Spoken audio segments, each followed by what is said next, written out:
just so you can see where we're going in the future. Don't pay too much attention at the moment. It's a very simple scene, and I've just drafted it up for the view itself. So I've just inserted a sun and a camera, and just to give you a small look at it, I'll just show you. So in this process of digital tutors, I do get a lot of freedom, and I really enjoy that. So let's just assume that I receive this model, and this is like a normal work process. So we're going to follow the whole workflow of a normal studio and how I normally work, but adapted to digital tutors. So as you can see on screen, I've just mocked up a very simple scene, and I'll teach you how to do the sun and how to do the texturing and so on. And what I tend to do is actually, first thing, I receive the scene, I kind of get a feel for it, try and see things that are similar in terms of architecture. Then I draft up a very simple and a very elegant solution, as I like to call it, which is I just draft up some inspiring views which I see around the internet that could relate. And we've got some works here from some of my favorite artists, from Mid, from Vionics, from Mid again. We've got from the movie Tron, from concept art by George Hull, and also Christopher. And I mean, this is just a simple mood board, and these are things, I mean, I look into photography, concept art. These are things that I really try and just gain a feel for, and how this could reflect across in our piece. So as you can see, I'm not looking specifically into anything. I'm just trying to get a feel of what can work and just some ideas. I tend to also organize my folders and try and really get a sense for the piece. So what I first do is actually, I have a Dropbox folder, and I recommend you can also use one. I mean, you have also from Google Drive. And what I do is I kind of, as I browse the internet, I just keep quite a large portfolio of other people's work and other artists that I admire.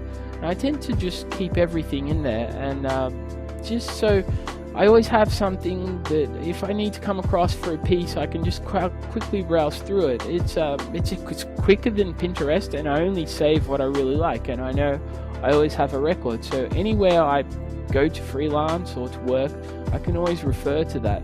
And these are just some of the images that I kept for this project itself. And I mean, this is just very simple nudes that I'm looking for, and what can really come across for our type of architecture. Because as you can see, it's kind of a really futuristic piece, and it's kind of something you'd see for, I don't know, some mega Chinese development or something like that. And I've just kind of tried to go with this swerving theme and this round theme, because in my usual day-to-day I get a lot of very square type of architecture, so square in terms of forms. So I really wanted to diversify and show you something different today. And as we have it, and this is the scene, and I've kind of showed you the inspiration.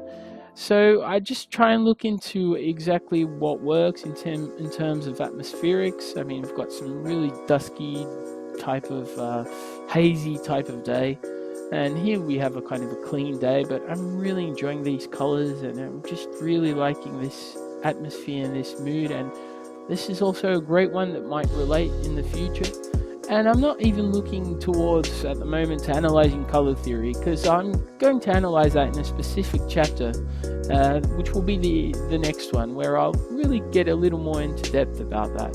And I think it's worth just taking the time and trying to analyze a bit of color theory and getting some of that across, because that's, for me, one of the main things, and that's what brings out an image like this. If you kind of just got rid of this orange, it just doesn't have the impact or the strength that has this orange and this blue. They really link well together. And then we've got this yellow also that kind of is a buffer zone, and it's a great piece by Mid. And I'll be teaching that in the next chapter. So I'll see you in the next chapter, and we'll just start talking about very practical point of view and from using it from day to day. And most of us do that in our daily lives, and we don't even know that we're using color harmonies or color theories. We just kind of feel things and we know about it. So I want to talk a bit about it and let you know more of what's going on in this world of color theories. And as you can see, I found this really good site, Color Matters, and I mean it's a very good basis, and it just talks and tells you a little bit about color theory. And as you can see, we have the color wheel as we know it today. We have our primary colors, which are blue, yellow, and red, and our secondary ones, which derive from the mixing of these primary ones, and then our tertiary colors that derive from the mixing of primary and secondary colors. So I'll just accompany this website and just browse through it quickly, and then show you some examples of what exactly and how exactly you can apply that to your pieces. So as you can see, color harmonies, I mean, we have heaps of these in nature, and you can see this specifically in pretty much anything that grows in nature. So we have our main color, and then we have colors around it, like we have our greens as the main color, and then we have our color scheme that's based around these colors with our yellows and more greenish tones. We have some other complementary schemes in which we have our complementaries. We have our basic color, well, blue, and its opposite, orange, would be complementary colors, and these are taken as pleasing colors to the eyes and pleasing arrangements. So as you know, with architecture you have rhythm, you have vibration, you have all these visual cues, and this kind of all relates in itself, and you can take this and relate it with colors and what exactly is happening within the arrangement of colors. So as you can see here, we have our purples and our greens, which are complementaries, and also you can see further down just a basic scheme of how that's applied from nature to applying it in a piece. You can also see this in brands and logos, and just in various types of things, and design especially. And then you can also see that colors is especially important to make things stand out and to bring more value to other things. So as you can see, we have our red, and if you look at it, you'll kind of go, oh wow, it's really strong on these two opposite ones. It's against the black, as it really stands out. It's quite muted on the orange background, and it's also not too alive in this white background. So, and on this one we can see kind of brilliance. It just really complements itself. So let's go up there and look at that red and that blue on our color wheel. So we've got the reddish and we've got the bluish hues, and once again they're complementaries. And as we go further down, we can also see that you can have the same color, but on different backgrounds it takes on different purposes. So seeing that and just browsing very quickly through that, I mean, if you want to look into it in depth, you have Color Matters. Let's see how this is applied in our images. So as for instance, we have this image, and as we spoke about that beforehand, we have these blue tones that go around with our orange tones that are right next to it. And let's just look again on our color wheel and just have a look and see what exactly is happening. So we have then again our blue tones and going into our greenish tones once again. So these are colors that are quite close to each other and have a certain harmony, but at the same time they're contrasting with these reds, and this is really brought out once again as we have the blue and we have its complementary, which is very near to it, it's orange and red. You can see that it's just standing out, and it just makes a very nice harmony with these oranges. So it's a very nice color harmony here. And once again we have this here, and as we spoke about that in our last piece, in our last chapter actually, sorry, we can see that we have this orange and this yellow, and they mix in so beautifully with this blue sky, and all this harmonious. This looks harmonious to our eyes. So if we refer back to our color wheel, we can see we have these blues and we have these orange tones, and we have these blues that go a little bit into the light blue, and also these that dip into the yellows, as we can see here in the main building. And as we can see, this orange really pops down. I mean, your eyes your eyes are naturally driven towards the heat and the warmer colors, and we kind of just, our eyes just focus down here, and they lead us really well. And all the same, it's got such a nice composition, and it's got its rule of thirds, and it's really a beautiful composition. Let me see if I can find another one. Yeah, here we go in traditional painting. So I'm really focusing around these blues and oranges, because this is really one of the main color schemes that happens in architecture when we go in towards the night views. And as you can see, we've got these beautiful, well, this is seen as a photography, but it can be applied as a painting. Actually, when I downloaded this, it seemed like a photograph, it was catalogued like a photograph, but seems more like a painting actually. So, but the basic thing we want to take from this is just the color harmony. So we have our purplish kind of sky, and it's mixing in with these beautiful oranges and also these blues. So if we reference again our color wheel, we'll just see where our purple is, and there we go. It's kind of going into these greenish and these complementary tones that are these oranges, and then we have these neighboring tones which are these blues, and it's creating a really nice harmony within the picture. So I'll just show you basically what I usually do is I draft up a really quick mock of the render, and I just paint over it, and just to get a feel and idea of where I want to go with it, even if it's just really loose brush strokes like it is here. And I mean, you saw this model previously, I showed you this very simple render. Even if it's really simple brush strokes, I just try and get in some colors and just try and think what this piece will be about. And it's really nice to do this. It will really help you, and I try and view this as kind of a thumbnail. And I mean, I was experimenting with the black sky, but as you can see, I can kind of tone that down and just see where I want to go. Everything's still very open to interpretation, and I try and just keep it as much as possible in the beginning and not limit myself. So I've got these reds and these blue tones, and I really want a harsh contrast. As you can see, your eye naturally draws here, and it's the center of this image, and it's really what's bringing it all together. And then these touches of red, I mean, I don't know if this is going to transpose into the final one because it's quite open, but these touches of red really also help to bind it together. So as we can see here by this image, it's really got this pleasant contrast to it. And in the next lesson, we'll really start to get into it more, and we'll start to talk about things like the modeling of it, and just as we receive our model, what we should do, how we should organize things. And also we will talk about V-Ray dome lighting and also texturing. So I look forward to seeing you in the next. I just did some basic vehicles just for scale, but we won't use them. This will be like a public square, but it's just to get an idea of scale as I was mocking everything up, because I didn't really look into it in terms of what heights I was using. I was doing it as a drawing and just trying to order it around a certain scale. So here we go, we have our basic model, and first thing we need to do is just check that our units are correctly set up. So we have our system units, yep, meters, yeah, we have these display unit scale to metric meters, and then we hit system unit setup, and yes, exactly, 1 unit 1 meter. So that's all set up correctly. So next thing, what do we get into? Gamma. So let's look into our gamma settings, and I'll just go into rendering and gamma settings, and I'll just look into enable the gamma, effect color selectors, effect material editor, and 2.2 input gamma and 1.0 to output gamma.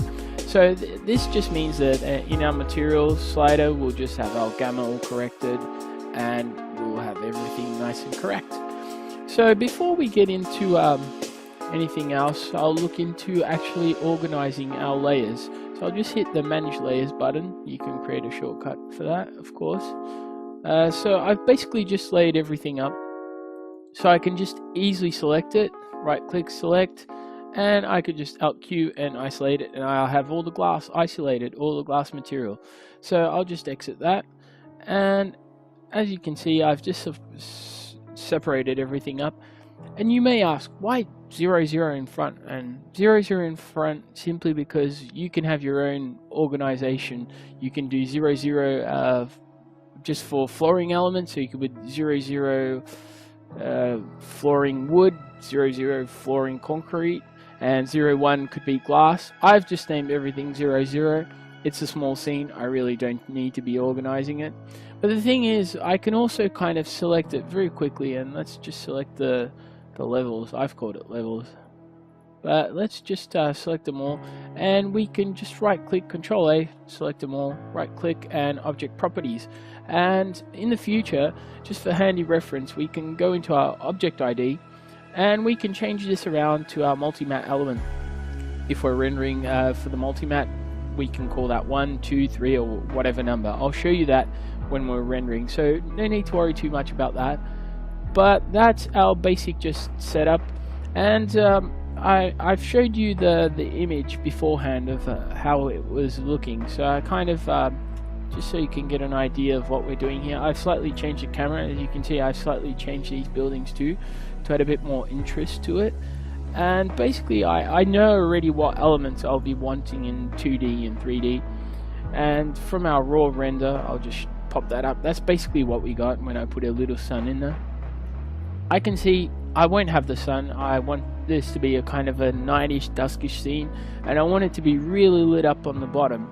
And so what I'm going to do is actually just use a V-Ray dome light, and I'll just start putting that all together, and also a V-Ray camera. But for the first time, I'll probably get into this V-Ray camera, and I've just basically created a V-Ray camera. I mean, I've just gone into the create button, create cameras, and just selected a V-Ray camera, and just click that, and a V-Ray physical camera, and there we go. And the only things that I would do to it, to the camera, is basically just turn off vignette so you don't get that black edge around it.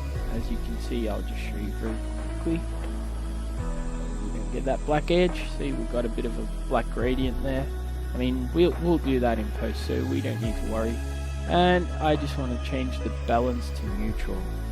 I also opened up the focal length a little bit, so it's a bit wider, and the rest kind of just maintain it as it is.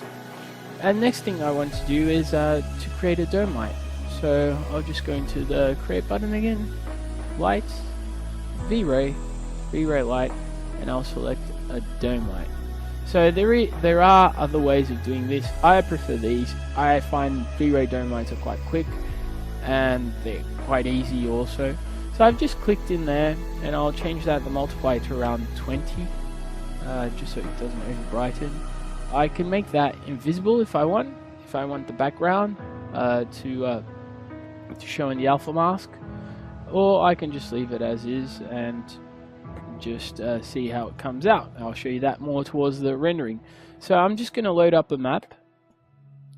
So I've got my map ready, and I'll just show it to you. So I've downloaded that off CG Skies, and here we are. It's just a duskish type of dawnish look, and I'll just load that up. I'll just drag it across into my V-Ray dome light. So there we go, like so. I'll just hit M for the material slate to come up, and as you can see, that those are our options. So far I wanted to affect diffuse, specular, and reflections, and I need to map that across. So I'll instance it, and as you can see, we have our map up there, and we want to change that to environment and to spherical environment because we want it to wrap around fully. So okay, we've wrapped that around. We can hit 8, and we can I kind of like to do my own little interpretation of this. So I know some people like the physical cams because they can get straight away the proper correction in terms of what's happening in the background. So just bear with me a little bit.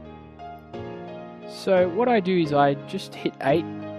If you hit 8, that should pop up, environment effects, and I just drag that over and I instance it, the map. So basically it's linked also to the V-Ray dome light and linked here, and I can see what's going on exactly. So I'll just hit Alt B and background pops up, and I'll just display background, and that's kind of displaying it.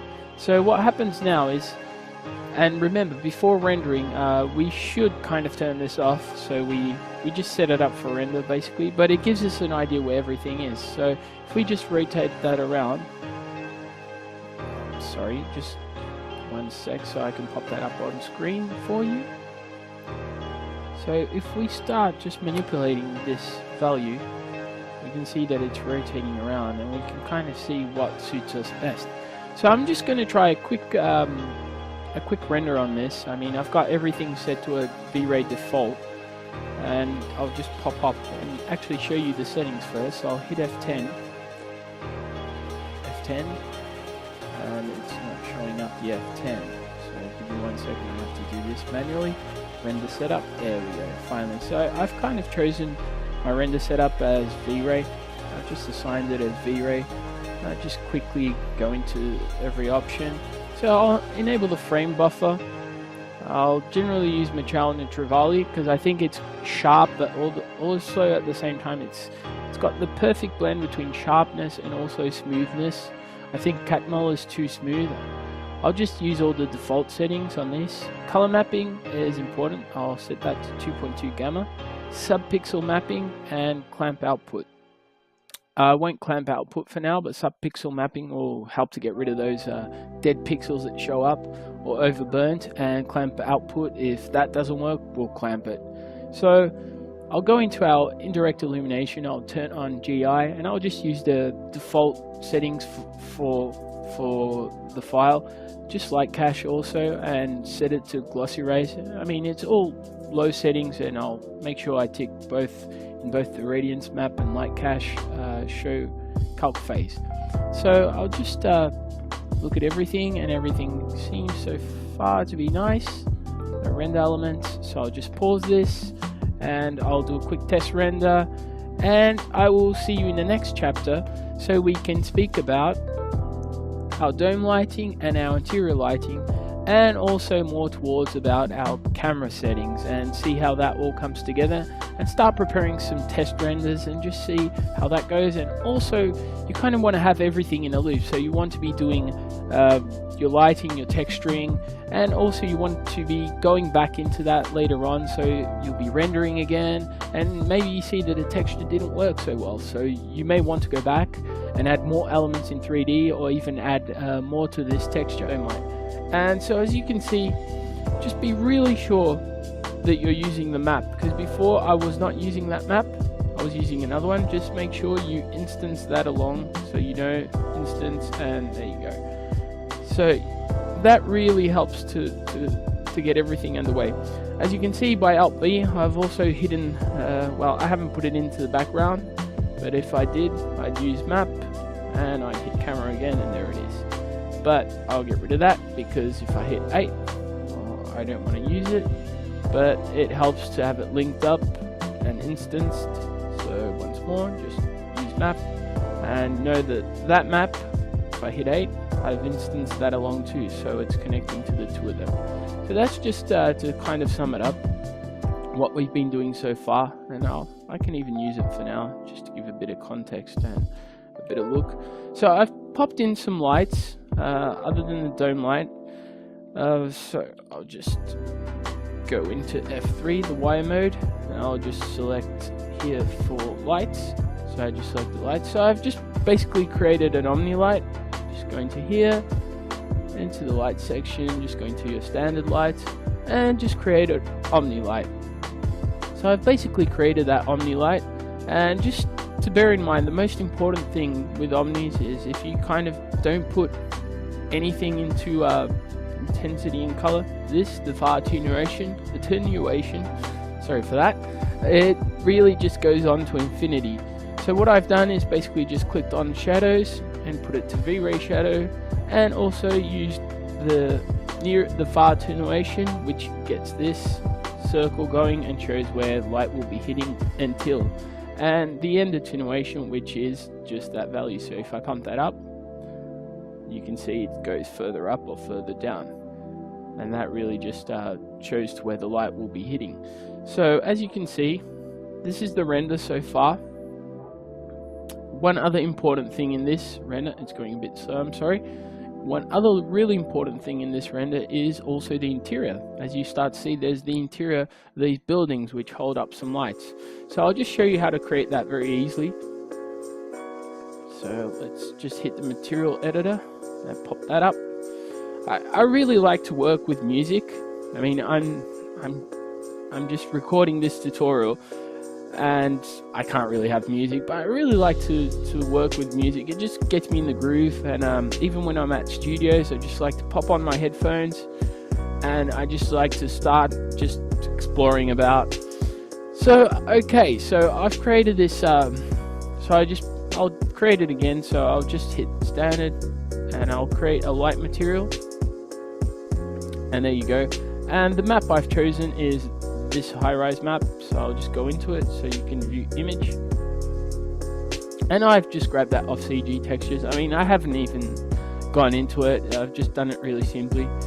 And in the new V-Ray, you can actually make from a standard material, so you'll have your diffuse and V-Ray standard material. You can just make normal light material with that into the diffuse slot. Maybe that doesn't make much sense, but anyway, for now we'll just concentrate on this one.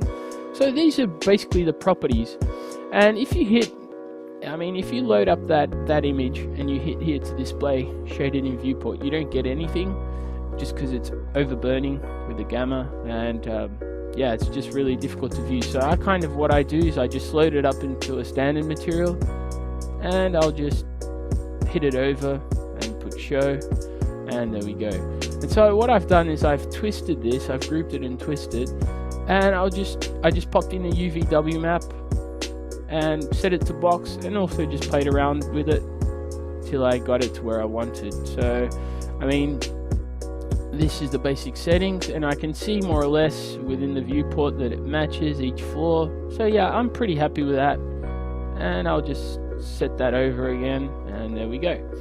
And also I found that it would be really interesting, I'll just drag along the render, to really just get that light going on there.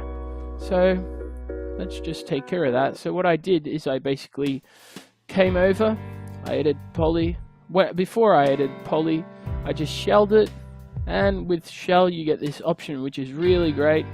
I mean, auto smooth, but select edges, and if I select inner edges, there you go, you can see it's changed, and I selected edges and that's selected, and I've just kind of set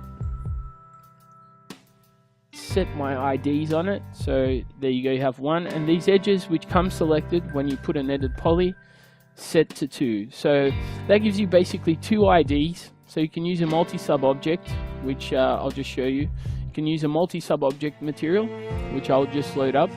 And for 1, I just have basic gray material, which I'm still going to see in the future and decide on it, but we can't even see it, it's not a big problem. And for 2, just a light material, which I've set at 10. So I'm just going to create this now on this one, and let's just see if we can create that. And okay, so let's go back to our select edges. You can see that coming up. I'll just edit poly, and if I go into the polygon, there you go, it just comes up straight away because it's already selected.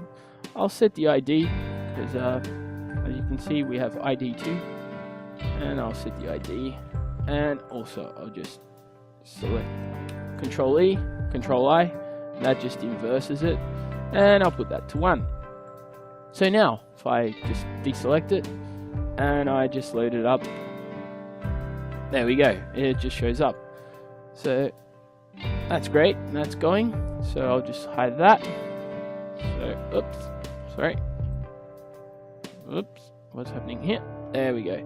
So I'm not sure, but I think I have this grouped. No. So what is happening? There we go. Alright, so I've hidden the louvers, and I just want to get into that because I usually offset. I just copy this exterior layer of glass, and I just kind of push it in. You can see the push modifier, and what push does is it just basically pushes in or out the contents, and I just tend to use that, and it just loaded up with this inside material that I'll be using for the lighting, for the interior lighting, and to give it some type of context inside. So I'll just UVW map that, and I'll just box it.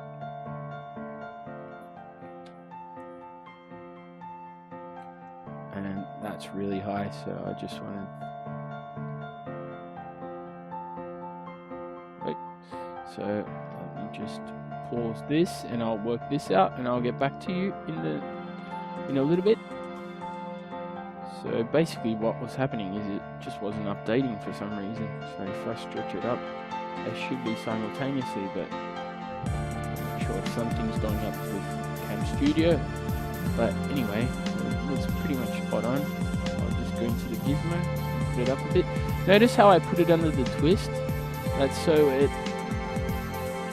That's basically, as I put it under the twist, that means when I put the twist modifier on top, it just basically takes and deforms the map to the twist modifier.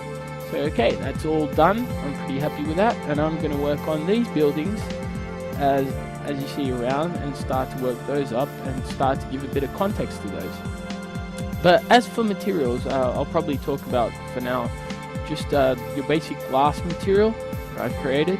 So I generally just use a diffuse black material, put the reflection pretty much near white. I don't want it to totally reflect.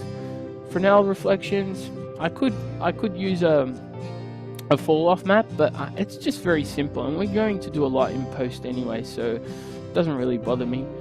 And I don't want it to refract quite a lot, but I might just pump that up a little bit to white so it's more refractal. And in IOR 2.0 just means that it will reflect more, and that I can get a little bit more reflection from this image that I'm using around it in terms of environment, and that really works well.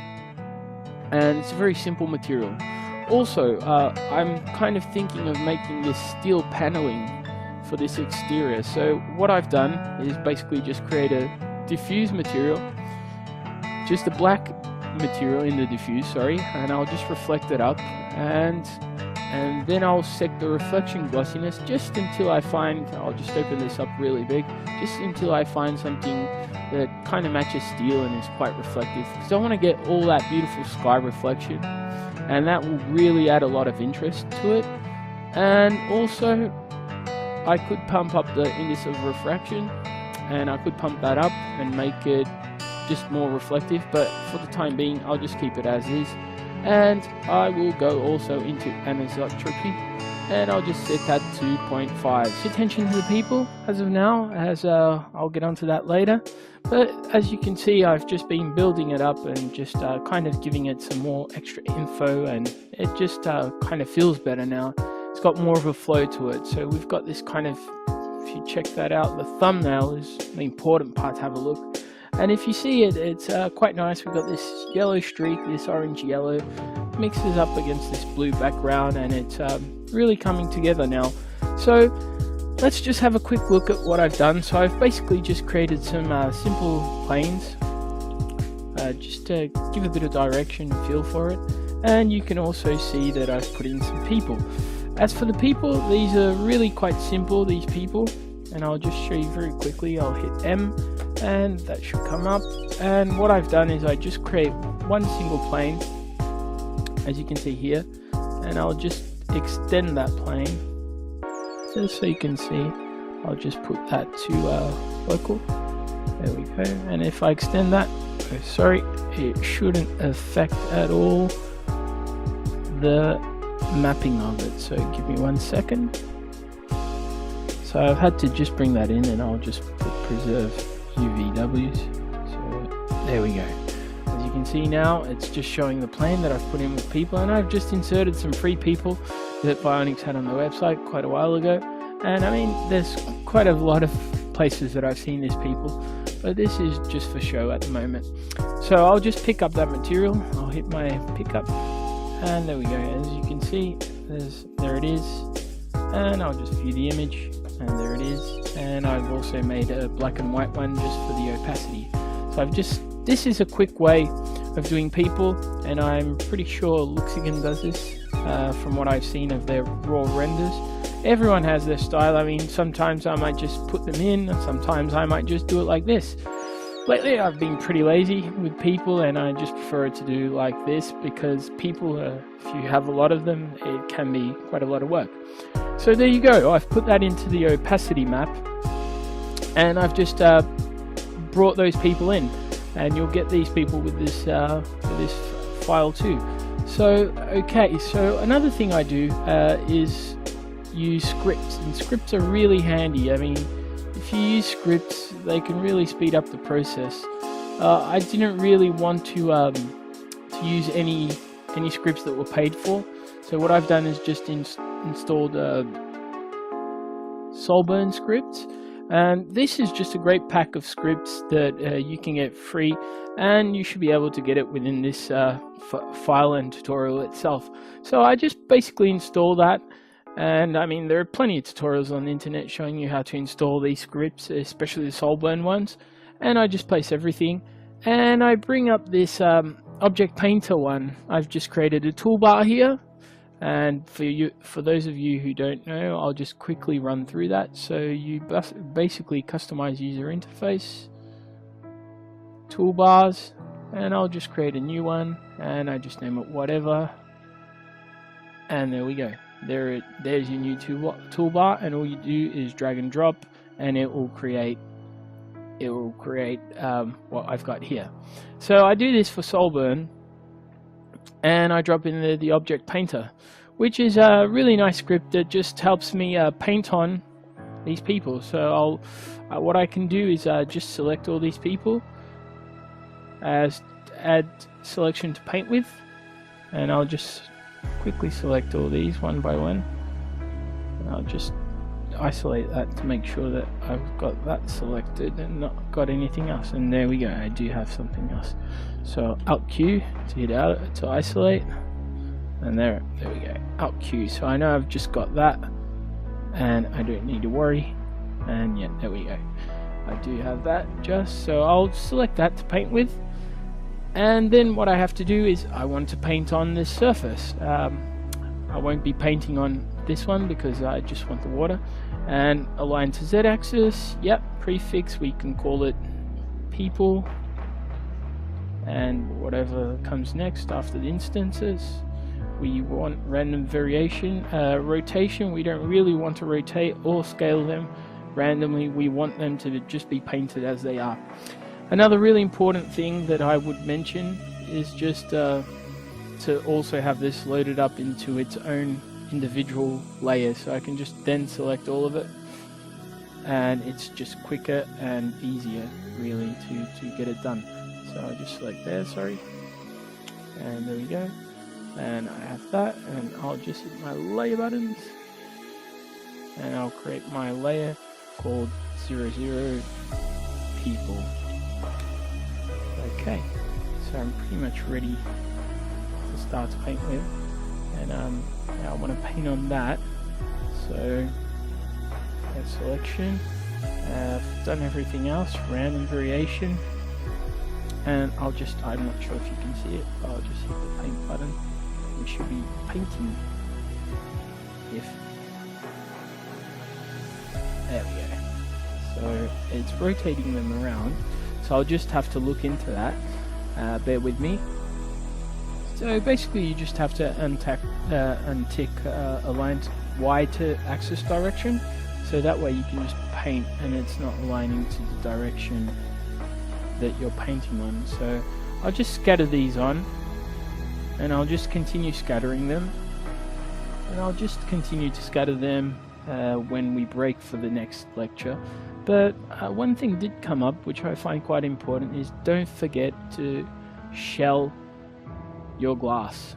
As you can see, if you don't shell your glass, it just won't look like glass. It will become either totally transparent, or it could become totally reflective, like a sheet of mirrored glass.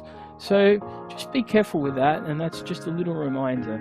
Another little thing I wanted to bring your attention to is I was finding that interior was really quite harsh, so I decided to just make it slightly transparent, that V-Ray light material.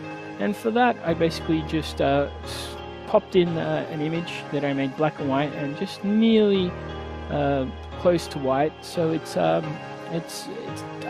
kind of just experimenting and getting it right, and I found that to be like the best sweet spot for it. The entries, and I really want to make like it's a kind of opening night and there's a lot going on. Also, having the people like this is quite good in another way, which is we really get to get the color into the people, and we don't need to be color correcting too much. So you may think like, oh, they're quite repetitive. It was only 8, if I'm not in error, that you put in there. But the thing is, you can't really see it unless you go really start looking into it. They're not really in the foreground, and if they are and they seem too repetitive, I can just blur them in post, or I can just add some trees. I mean, stills are quite forgiving. If this was an animation, of course, probably need something else. So as you can see, I've just built up the volume and still composing, and also I keep going back and forth. I keep modeling a little more. I keep adding things that I think should be needed. That tower is looking a bit plain.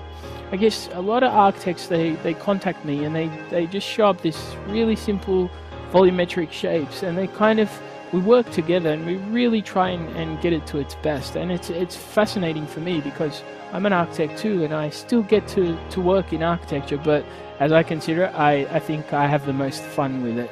So then again, this is a fun profession, and we try to always build up the best we can, the models, and we try to do our best, and if we look our best, the architect also looks his best. So I'll just move that along, and now let's just get into some materials. Okay, so basically one of the primary materials, and I've kind of left this till last, is our ground floor plane. So let's look into that. So what I've done is basically just create a V-Ray material, a normal one, and let's just call that ground floor, ground for now actually. And let's load up our bitmaps, which I've prepared, and let's just get our diffuse. So I wanted something dirty. Doesn't mean that I can't change it in the future, but let's just experiment with this, and I'll just load that up, and I'll just UVW map. So I'll come down, and yeah, that's way too big. So I'll just kind of reduce that maybe to 100. I think this is quite res. This can take it, and I'll try and see maybe even less, maybe 50. I keep forgetting we're quite a big scale, and yeah, you've got repetition, of course, but I mean all that is controllable. We can control that repetition, and we can get rid of it in post. Post is just it's kind of our fail-safe mechanism. So let me just orientate that so it's matching up, and be sure to tap off A as I have the angle snap on. And okay, we just want that line more or less lining up there, and let's see just how that looks. Yeah, that looks okay. So let's kind of build up this material. So we've done the basic. Let's open that up. Here we go. Here's our basic material. So let's just insert this in. So I'll go to our reflection. I've also created a reflective bitmap, and let's just see how that's looking. Yeah, so that's quite reflective. I'll put Fresnel on. Of course, you can use fall off. It's whatever you prefer. I prefer Fresnel just because in post and with the render IDs and channels, I can just bring everything back, and the render passes too. So okay, so it's looking quite nice so far. It needs a bit of specular, and I remember in an interview some time ago for a magazine, I think it was 3D Artist, and I was saying that specular is really it's the secret to getting your materials right. So I mean, this is looking okay for now.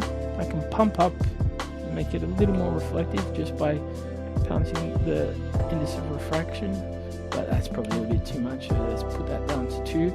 I might also want to just blur that a little bit, so I may put that at 3 just to see how it goes. No, or maybe just 0.5. Let's see if I sharpen it, what happens. No, 1.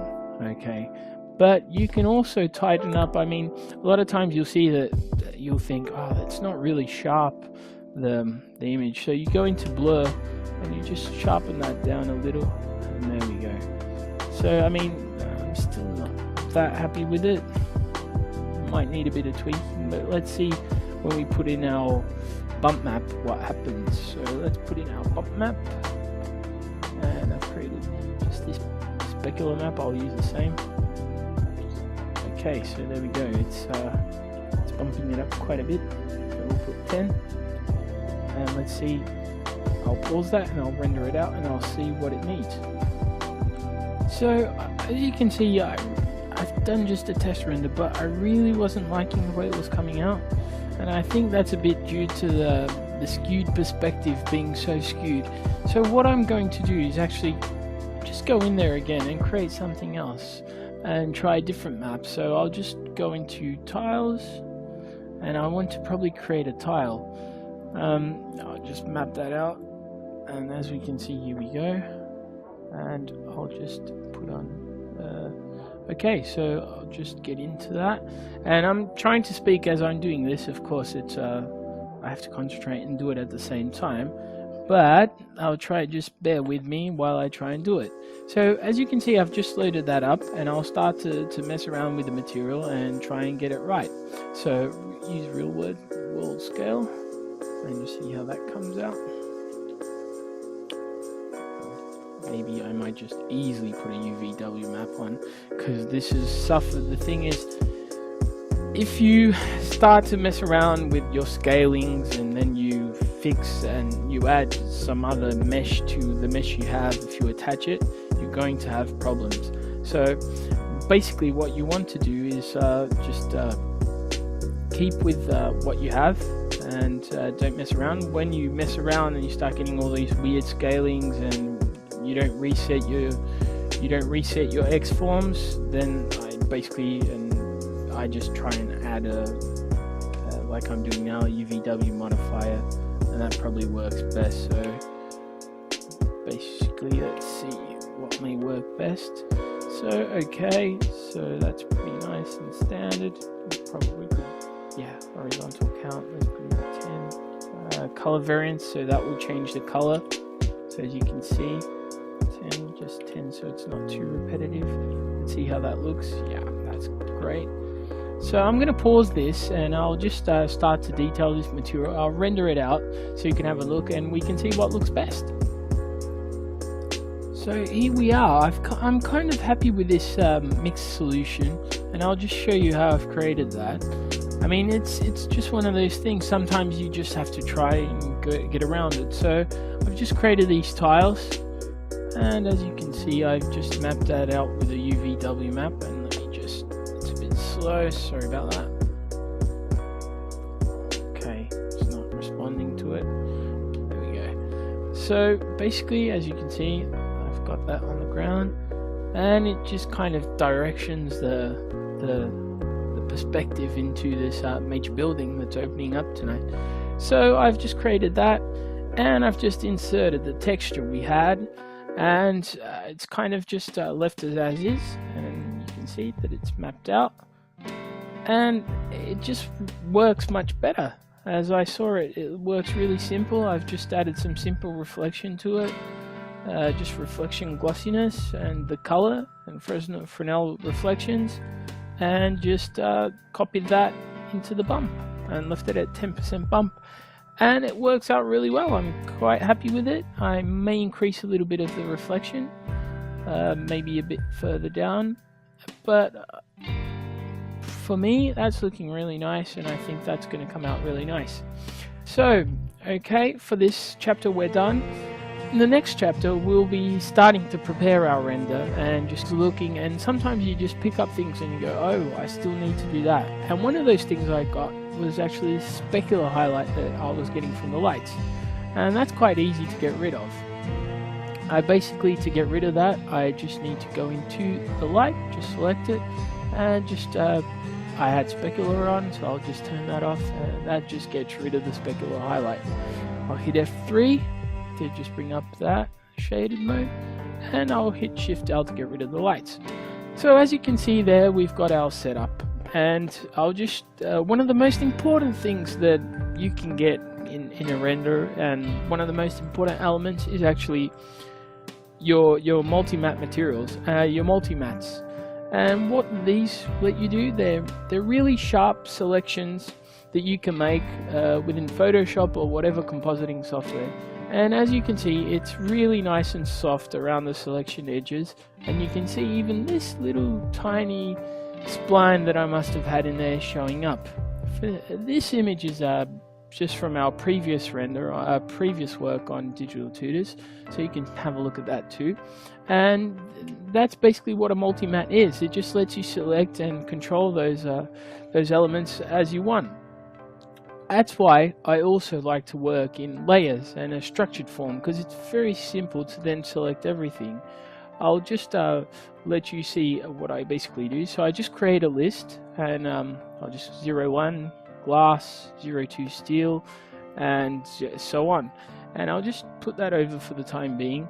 And so let's just get into that, and I'll start selecting away. And I'll just start selecting all my glass materials. So I can either do this by just hitting M and just hitting everything that has glass, so select by material, and this window will pop up and it will just select everything. And if I isolate it, there we go, all my glass is there, but I actually see some glass missing, which is these parts.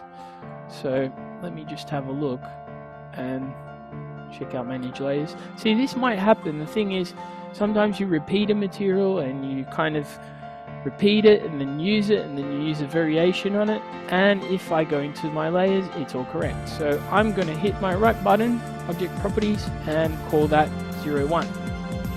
Now I'm going to do this for all of the other materials. I'll just show you one more. So I'll have my steel, and I can just steel cladding, simply select that, and I'll isolate it, and I'll have my steel cladding all there, except I don't want this white cladding. That's going to be for another multi-matte. So I'll hit my right button once again, and that's called 02, and OK, and then I'll just exit, and I can even hide this as I go along, and hiding it just really lets me just know what I've done. So I'll just select that and I'll hide that, so I know exactly what's going on and what's being done. Now I'm going to do this for the rest of it, and then we'll come back to it and I'll explain how to set them up in your render properties. So I've set up all my multi-mattes, and now you think, okay, how do I get those multi-mattes out? So now we start talking more about the rendering process. And so let's just go into our rendering engine and open our render setup window, F10. My F10 isn't working for some reason. So okay, let's as you can see, let's open up render elements, and here we have render elements, and we're just talking for now about multi-mattes. So I'm just gonna add a multi-matte, and I'll just add a multi-matte like that. And basically, if you're doing this manually, you'll just add in, you'll just click those two, gbuffer on, and 1, 2, 3, and if you add another one, you'll just call that 02, for instance. You'll just go 4, 5, and 6, and if you just put those on, you'll just start to get all those multi-mattes. You can do a script that I did in my previous tutorial, but I think that for this one it's quite simple and there's not many of them, so there's really no use for it. And if we do want to come back, it's very simple just to render out these mattes again, and there we go. So I'm adding them up. I've done up until 10, but I'll add another one just to 12. Multi-matte, and we're on 10, and we'll go for 12 and 13, and just make sure that they're all on.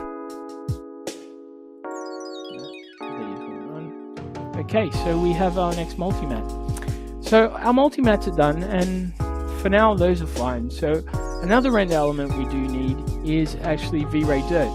And if you haven't heard of V-Ray Dirt, I'll just show you an example. And this is an example of ambient occlusion, actually. So as you can see, we just have our darker edges, and these kind of fall off. This was quite a low one. It was set at a low res, and also set at very low subdivisions. But as you can see, we have our ambient occlusion, and this just helps to pop edges and to really give it some definition. So I'll just show you how to make that, and I'll just quickly grab the extra textures, render element. I'm just searching, there we go, and I'll hit M for the material slate, and let's just go in and get our texture. So we'll hit here, and we want V-Ray Dirt to come up, so I'll just go in there, V-Ray Dirt, there we go. V-Ray Dirt is the one that's going to do our ambient occlusion. So I've just instanced that along, and we'll set that to 0.3. So that just means that at the point where two planes intersect to 0.3 meters, we're going to have from black where they intersect to white, so it's gradual. And I can just pump up the subdivisions to 16, and maybe I'll even go a little bit further and just pump it up like that. So those are really the ones that are a little more out there. Another one that is quite important is also the Z depth, and Z depth really is useful because it really, as the name says, creates depth. And I'll just show you, I'll just open that up and I'll just pop it on screen. And a Z depth, if you haven't seen it, looks like this. So it's got this black, it's got from black to white to the foreground. And this basically, I just overlay it in an overlay mode, in a different blending mode, sorry, in Photoshop. And then it helps me just create that extra bit of depth. So let me get rid of that and show you how to create that. So I'll just add another one, and it's V-Ray Z depth. Okay, so I'm just going to go here to the options of Z depth, and you see there's a Z depth minimum and a maximum. I also clamp Z depth. That just means that I get clamped colors, and I always work like this. I know some compositors don't clamp them, but in this case we're going to clamp them. And you can invert Z depth just to get white where you have black, and vice versa if you don't invert it. So okay, so I'm going to show you how to actually know where your camera is and know, okay, how far do you want it. So I'm just going to drag this off to the side, and basically the easiest way I do it is and sorry, I just got to readjust these windows because I don't have much space. So the easiest way I do it is to grab you can grab, let me see, your circle, for instance, and you can see the radius there. And basically what I do is I just get the center of the camera, and I'll go up to 441 meters. Yeah, well, it's not too far off. So I can even say 500 meters if I want to. And that's a really rudimentary, easy way to do it. And that will just give you your basic Z depth. For now, for these multi-mats, I think that's all in this chapter because we're running out of time.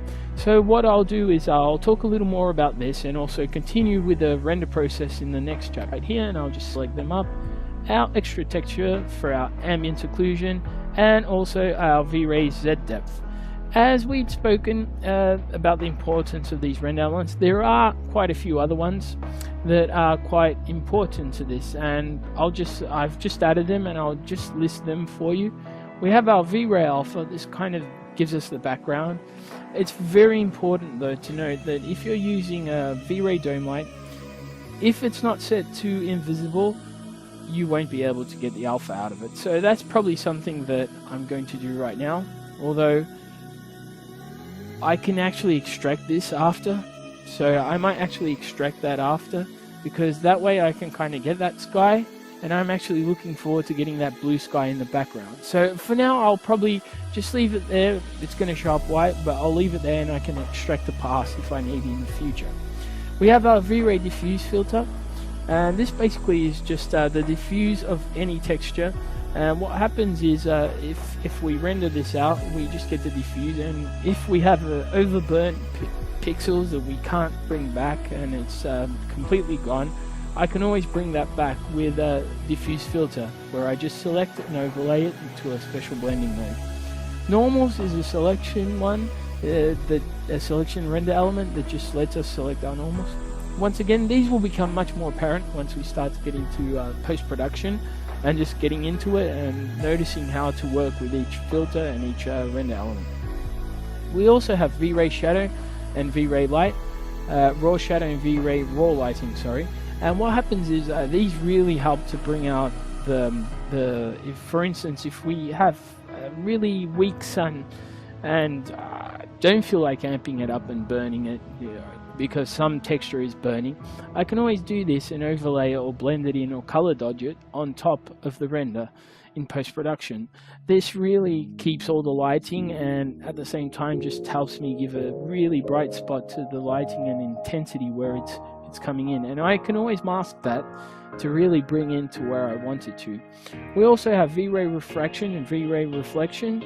These are really nice because if we want to see more of the interior, or if we want to overlay our refraction and not see so much, we just have to overlay these, and it's really nice to function with them, and I really like to use them quite a lot. We also have our Render ID and White Color, which are selection enabled render elements.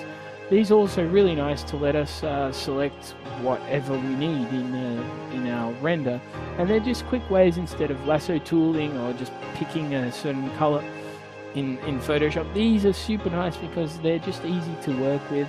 Although the Render ID is not as sharp, and I don't really recommend it. I recommend you use your multimatte. Sometimes it's very handy. And we have our self-illumination, and our self-illumination, basically, as we have a lot of lighting in this scene and a lot of self-illuminating materials, it will just pick all those up and just make those white and the rest black. So if we want to, for instance, put a glow on all the lighting and mask it out into areas that we find more important, we just have to render out this pass, and it's a really quick and easy way. So now that we've spoken about our render elements, let's speak a little more about the rest of the rendering and the rest of the rendering process. So what I like to do is just basically render out and start window by window. I find this the best way. I used to have a checklist written out, but these days I just kind of check everything and double check, because all too many times I've left something rendering and I go back and something's not right and something didn't happen correctly, or something didn't render the way I wanted to. So here we are, and I just go into Common. Sorry there, my voice seems to be losing me for a bit. So Common, we've gone into 3.5K by 2.2. We'll go into V-Ray and Frame Buffer. You can save it out. I say we're going to save in Targa format, so TGAs. There's a big debate about this. Seriously, just use what works for you. Some people use TIFF, some use Targa. I really, at the moment, am using Targa just because it compresses files and it's really nice for the selection. So TGA files for me work. If you have TIFF or some other uncompressed format, EXRs, go for it. I tend to use this, and I've found that it works quite well. So I'll be saving that out in the frame buffer later on. So we'll go down and just check our global switches and see that everything's on right. We haven't got overrides. Everything's coming out nicely. Just look over everything. And then we get to our anti-aliasing, which is basically if you've seen super sharp or non-sharp images. And I tend to go for Michal Trevally just because I think it's kind of a trade-off, as it says, of blurring against ringing and anisotropy. What does this mean for me? It just means it's a good mix of sharp and also blur. If you go to Catmull's a really sharp one, and I personally don't really like it. So let's head back into Michal and continue on to our adaptive DMT sampler, and let's put that at 6. That's just increasing the quality of it and just making a bit. Of course, if you do this, it's going to take more time in your render, but also more samples are being put into the render and the calculation, so it will be better. Although what we have here, we're going to be really heavily doing things in post-production, so I'm not too worried about this. If this was an animation, I would have to be more careful about it. Our color mapping, we've seen linear multiply, subpixel mapping, and effect background. and 2.2. Yep, everything's working fine. Indirect illumination, this is where it gets a little more trickier, but at the same time it's very simple, and I'll just maintain everything within the default parameters for V-Ray. So we have our radiance map, and I'm going into our radiance map, and as we see I can go up to medium. It's going to take a lot more to render, but let's just do medium for now. I tend to use just our defaults. If I was then again doing animation, I would have to look into it and start to really fine tune it. Our light cache, I'll go into 800. I'm showing calc phase, also showing on the radiance map the calc phase, so I can just see the samples. If anything is out of whack, I can see it quite quickly. So we have light cache for glossy rays, so let's put that, and the number of passes you'll put is the amount of threads you have on your machine. So I have 8. Let's go down, and caustics, no, we won't be using that. Anything, no, everything is great here. And I just pump up my memory. I usually use around half of what my machine has, so if it has 16 gigabytes, I'll go with 8. I use low thread priority because I really like to be on the internet, and I really like to be browsing around whilst this is creating its render and calculating it. I'll probably transfer down that to 16 or 32. Maybe 32 is more than enough for render regions. Sometimes you can go out of memory. It's set at 64 by default, and basically that's pretty much it. And I'll just double check that these are on. So I'm pretty much ready to render. I mean, I'm going to render now and leave this on, and in the next chapter, in case anything does come up, I'll explain anything that's done or that I've looked at in the render and found, oh wait, this is not working properly. But if, from what I've seen, if everything works out, it should be done and we should be ready to. And you may be asking, what is the best way we can just bring in everything? Because we have all those render channels, and as you can see, I've already loaded them up, and I'll just show you very quickly how you can load them up easily. I just basically Control A, and then I'll just lower this a little bit so I can show you everything. Just 1 second. I'll just go into that. So okay, so I'll go into File, and I'll go Place, and something will come up like this. And if I just go up and go into Render, and for instance, if I want to put in my wire color, there we go. It places it as it should and in the correct position. So I'll just fade that in so you can see that everything's placed accordingly. Yeah, there we go. Yeah, and that's placed them, and I've done that for every single one. And the good thing about this is, as you update your renders, you can just right click and just go into replace contents, and you can replace for whatever you want. So that's just a really neat trick. I know you can also drag and drop. You can open them and just hold shift and drag it across into the window, and if they're the same size, they will also be placed in the same place and will match the background. So okay, so there we have our render, and let's just start sorting through all these, because I've just kind of rendered them out, and I've placed them all in. I'll just rasterize all the layers. I don't really need to place them in the future, and if I do in the future, I can just right click and convert to smart object. So I've got my multi-mats, and the good thing about what I've done is I've actually created, by placing them, I've created with the file name, so I don't have to be renaming them. So let's just basically create a group and call it masks, and we'll just put all selection masks. Actually, let's call it selection masks, and let's just swift through them one by one. Let's just look through each one by one. So that one's not a selection mask. Actually, I'll create another group now, which will be like our render passes that we can overlay. So let's just call that render passes, and we'll sort through it. So refraction we'll put here, and I'll just hide all those so we can look at them. Z depth we'll put into our render passes again. Wire color has just popped up, so let's just grab our wire color and put that into selection masks, and there's our self-illumination, so everything that's self-illuminating, and we'll put that into our, let me see, we can use our selections, but yeah, let's put it into render passes. We have our render ID, so that's a selection. Reflection, that's a selection. That in itself is a great image. And also we have V-Ray raw shadow, so there's a render passes. Sorry, I think I was saying selection for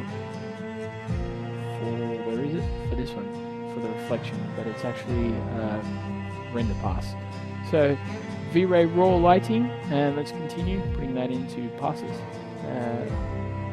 Normals, we'll put that in there.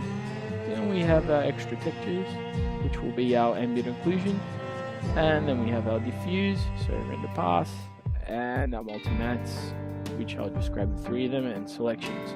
So okay, so now we've kind of just built up our very simple layering system so far.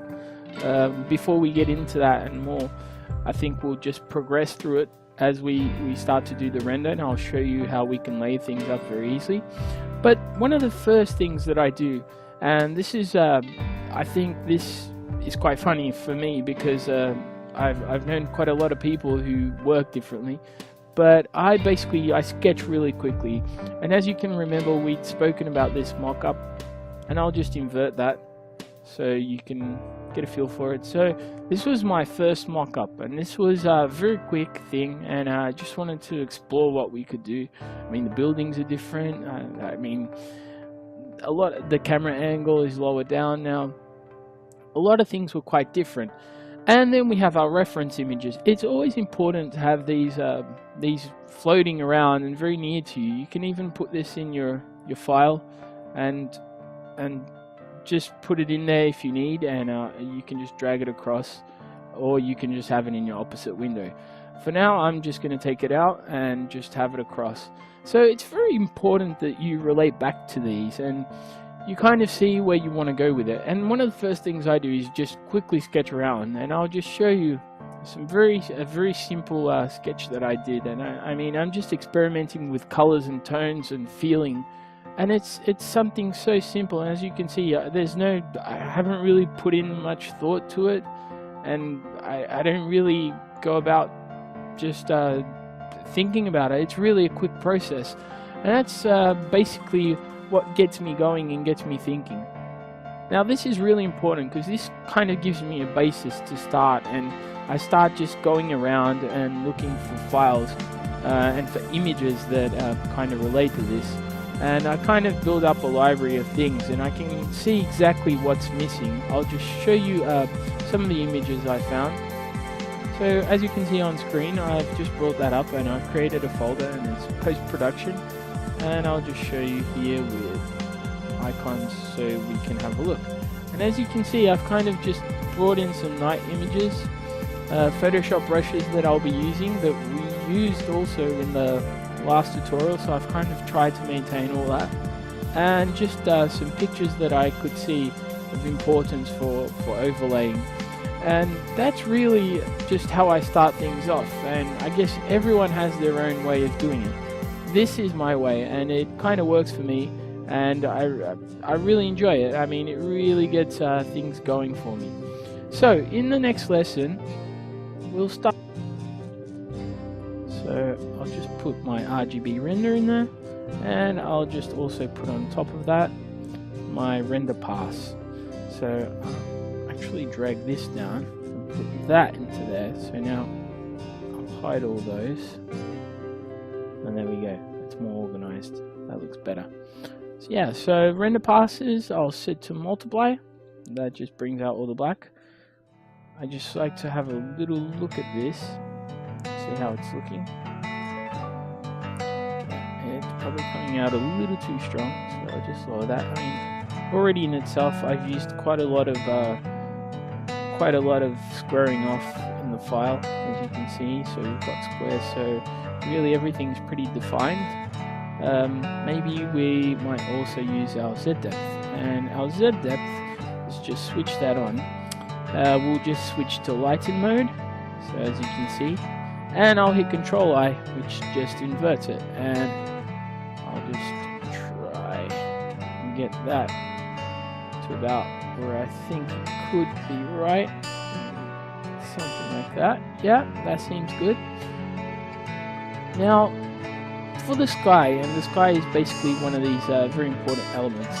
I'm just grabbing, for instance, the render ID, the wire, sorry, and as you can see, it's pretty sharp. Wire color matte element is really good for selections because it's quite sharp, and so I don't really have to go around rendering another matte and doing anything in max, because I can just use this. And as I'm at 4K, which I did increase it a little more, we can see that quality wise it's pretty good. And so I've just selected that just by hitting W, and I'll just Control D and W, and our select tool will come up. So I've selected that, and I'll just over select it. So I'll go to select, modify and expand, and I'll do that by 1 pixel. So that means that I've just over selected it, and sometimes this just prevents over fringing, and I'm going to do what I did in the last one. So I could go into hue saturation and just lower that much more, so you start to get that black background, and then I can basically just grab a gradient tool and just see where I want it. I've already done that, and I was quite pleased with the one I did beforehand, so I'm going to actually use this one, and I'll just put it back there, and I'll switch that on, and there we go. And I'm quite happy with that. It's I'll just hit it twice, and it's yeah, it's really nice, and I find that it works quite well. Then again, we need to start building this up, so I'll just go into my render passes and look if any other render passer is needed. I may use this raw shadow. It could be I've put it to color dodge, but let's just put it to screen, and I can slowly blend that one in if I need it. So I'm just going to slowly blend that in. So that means just you start to see light coming under there, and it just really starts to pick up certain tones. So, alright, that's looking good. That's starting to brighten things up and give a little more dynamic to it. I might turn down another one. I might actually get that layer mask, because that V-Ray Z depth is really also bleeding into the sky. So I'll need to get rid of that. Go into my wire color again, switch that on Y, and just over select at the top, modify, expand 1, and I'll get rid of my fringing. So I'll just hit that mask tool down there, and there we go. It's inverted, but I'll just invert that, Control I, and that's inverted it. And so now I'm quite enjoying the sky so far. I mean, it's pretty much too highly set, so I can bring that down a little bit, just so we get those tones in more towards the end. We'll probably start to make it more pitch black. That sky also, I might have a little look at it in terms of correction, and I'm just looking through my other channels and seeing what can work and what doesn't work too well. So I've switched on my V-Ray refraction, and I'll just make this bigger so we can kind of see what we're working with, and I'll just put it on screen, and I still have my tool, so I'm just looking towards what it's doing, and yeah, it's not really doing any favors, so I don't even need that. I'm going to get rid of that. Diffuse filter, nothing's really needed here, although I can probably get a little more from this ground. I might be able to, so I'll go down and I'll select that ground, and I have a channel for that, matte ID, and that should be the one, but it's showing up with people.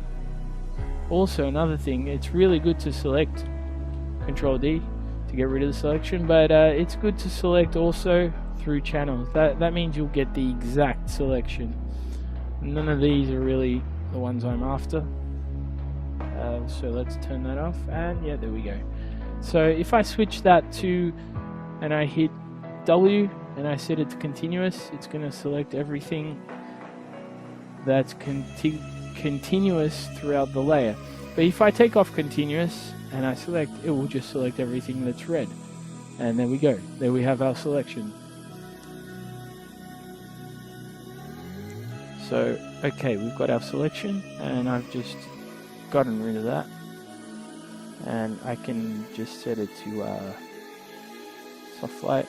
Just see a mode here that works best. I can set it multiply. I mean, it's all about experimenting. What works for one may not work for another, and it's basically all about just experimenting and seeing what works best. Soft light seems to work best, and it's really bringing out a little more. I may, as you see, things progress in space, and as they progress in space, they tend to get less contrasty and more hazed out. And I don't want a lot of haze here today, but as you can see, those are kind of atmospheric effects that tend to happen. I'll just grab a gradient tool, and I'm just going to grab this option, and as you can see now, it's more contrasty and darker near the person, near the viewer, than at the back. So that's looking better, and that kind of gave it a little depth. And I'm just going to start working through these slowly, and then I'll come back in the next lesson and visual perception. And as we can see, we have our image here, and it's starting to get a bit of life, and I've started to paint in a little bit of depth here into these towers and just change them around a little bit. But before that, I'll just show you just some examples of how depth can influence an image and just make it come to a whole new life. And as we can see here, we have a map painting, and the perception of depth is really good on this one. And what's helping this? It's haze. And what's basically happening is everything that's in the foreground is pretty much super detailed, and as we regress into the background, we start to lose detail, and everything just becomes a lot more hazier. And so this is one of the main techniques, and as you can see, it works quite well. We have quite a saturated blue at the front, and as it regresses in space and progresses through space, we go into a very kind of desaturated look. We can also kind of see that depth really helps in just making certain image planes come apart. So we have these two towers, and if we didn't have this fog and haze in here, we'd hardly perceive this this separation between them. And as you can see, the values of them, this is quite black, and this is a much lighter grey. And that is, again, one of the very important things about depth. It just helps to bind each element to itself. And I've kind of tried to do that a little bit here with these towers. As you can see, I've created this this layer that's called depth, and I've just been painting in some depth with just a nice small soft brush that you can see on screen. I'll just show it to you. So I've just grabbed a nice soft brush, default brush, and I've just painted it in.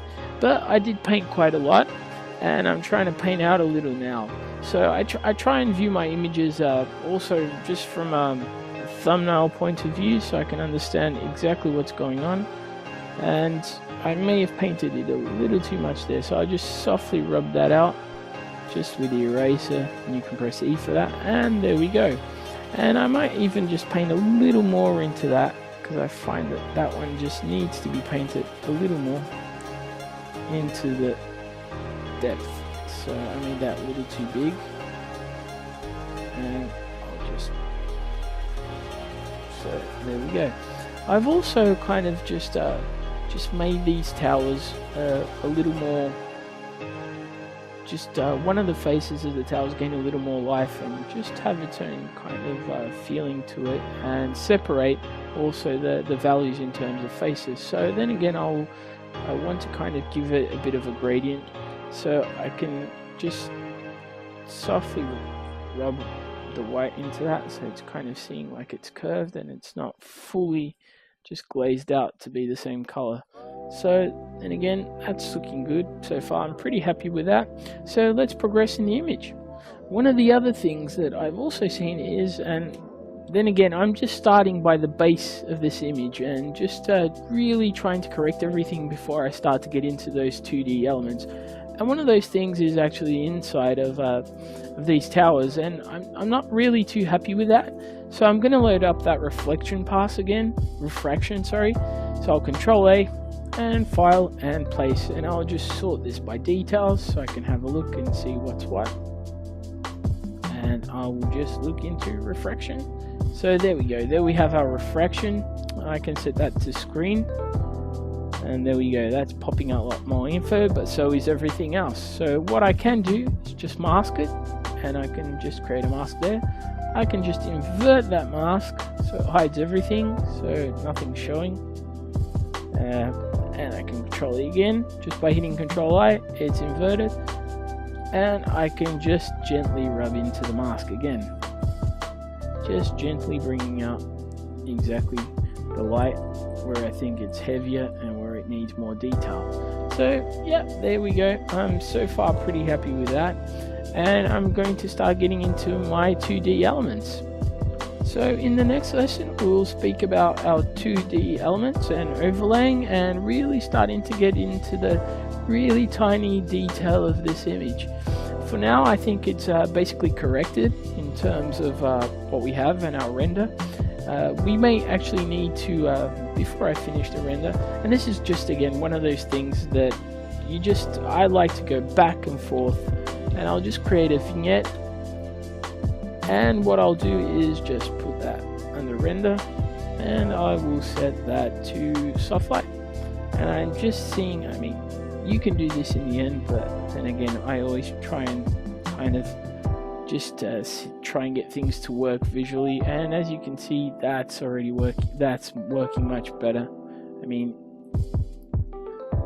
that I might have to, the vignette is bringing out too much of the blue, so I'll probably desaturate it and just lower it.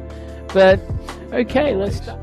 So as you can see, I've kind of just messed around with the sky a little bit, and I mean, I found the sky quite distracting with all these clouds, and it just seemed to not be working. So I've just kind of gradient tooled it and just selected a color. I'll have to turn off those adjusts, of course, but I'll just select a color, and I kind of just press 2 for lowering the opacity, or 3, and I've just kind of gone along with that, and I've kind of just blended it in slowly. So if we can have a look, there we go, that's basically how it is, and that just got rid of a little bit of the noise. So I find that works a lot better, and I think the sky is much better now, although I still have a little bit of cloud shining, but it doesn't really affect it. And then I'll apply the layer I have on top, the layer adjust. So as you can see, I've also organized this a little better. I mean, it's very good to have your organization from the start, and everyone can organize in whatever way they want to and what works best. So I'll just compress render because we have everything there. And as I compress render, you can see that I've created elements, and within elements, windows, and then lighting and effects, and then final touches. So this is the final touch up, and I've kind of just done that just for a way of organization that I understand. So I like to give my balances and color changes and levels in the end. So I kind of maintain that till the very last thing. So one of the things we actually need to do is blend in more of these windows. So I'll just show you what I've loaded up. So I've just went around the internet and just got a couple of images that I really found were helpful. And what I might do is actually grab our selection masks from Windows. So I'll go into our layers, and I'll go into our matte elements, and I'll start looking through them. And as you can see, I'm just looking to see where the glass is. There is just one problem, and it's clipping on my system. So I kind of have to go into channels and check individually on each channel. And I'll go back into that one, and it should be in one of these. So I'll just look through that and I'll come back to it. So luckily I have my render ID, because I can't seem to find it, and that's the good thing about having various types of layers. So I'll press W once again for selection. It's not on-contiguous, so it will just choose everything with that color, and as you can see, it's also popping up something I don't want. So I'll just press Alt will invert select, so I don't want any of that to mess up with my selection. So there we go. So okay, there I have it, and I've created the windows. I'll just hide that. So I'll just hit this button for a mask, and it's masked off all the windows. So I now have all the windows, and I can just mess around and just see what looks best. So I'm just trying to give a bit of context here and see something that might work best. I can even look through the layer modes and see just what might work best. Color dodge, maybe. Let's see how that works for now. And let's see this one. So I'll just shift a click to see where it is, and there it is. So I know, and I'm just kind of once again just trying to see what can work here. And as you can see, I'm kind of working outside in it's just thumbnail at the moment, because I really just want to see that everything feels kind of right, and also just trying to get a little bit of the scale and the matching correct, so it kind of doesn't look too off, and I can just fade that in. I don't know, probably I'll just put that to normal. I can always out and click on top of it and double it, and that can kind of give a cool effect. So I mean, it's all about experimenting really. Just do whatever you think looks best, and don't be constrained by it. So I mean, that's the whole thing about visualization. Just experiment, and the more you experiment and the more you do, you'll just see that things just tend to get better.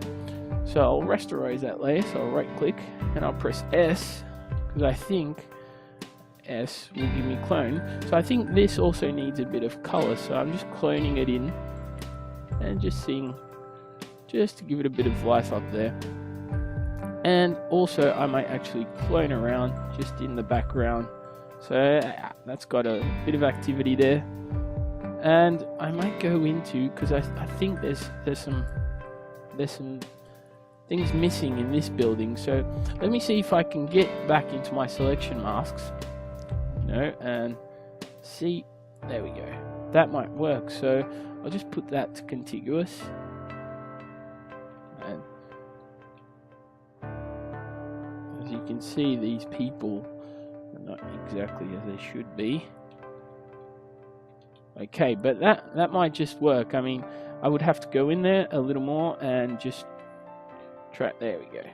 So we can even just grab a nice soft brush and just brush that in softly.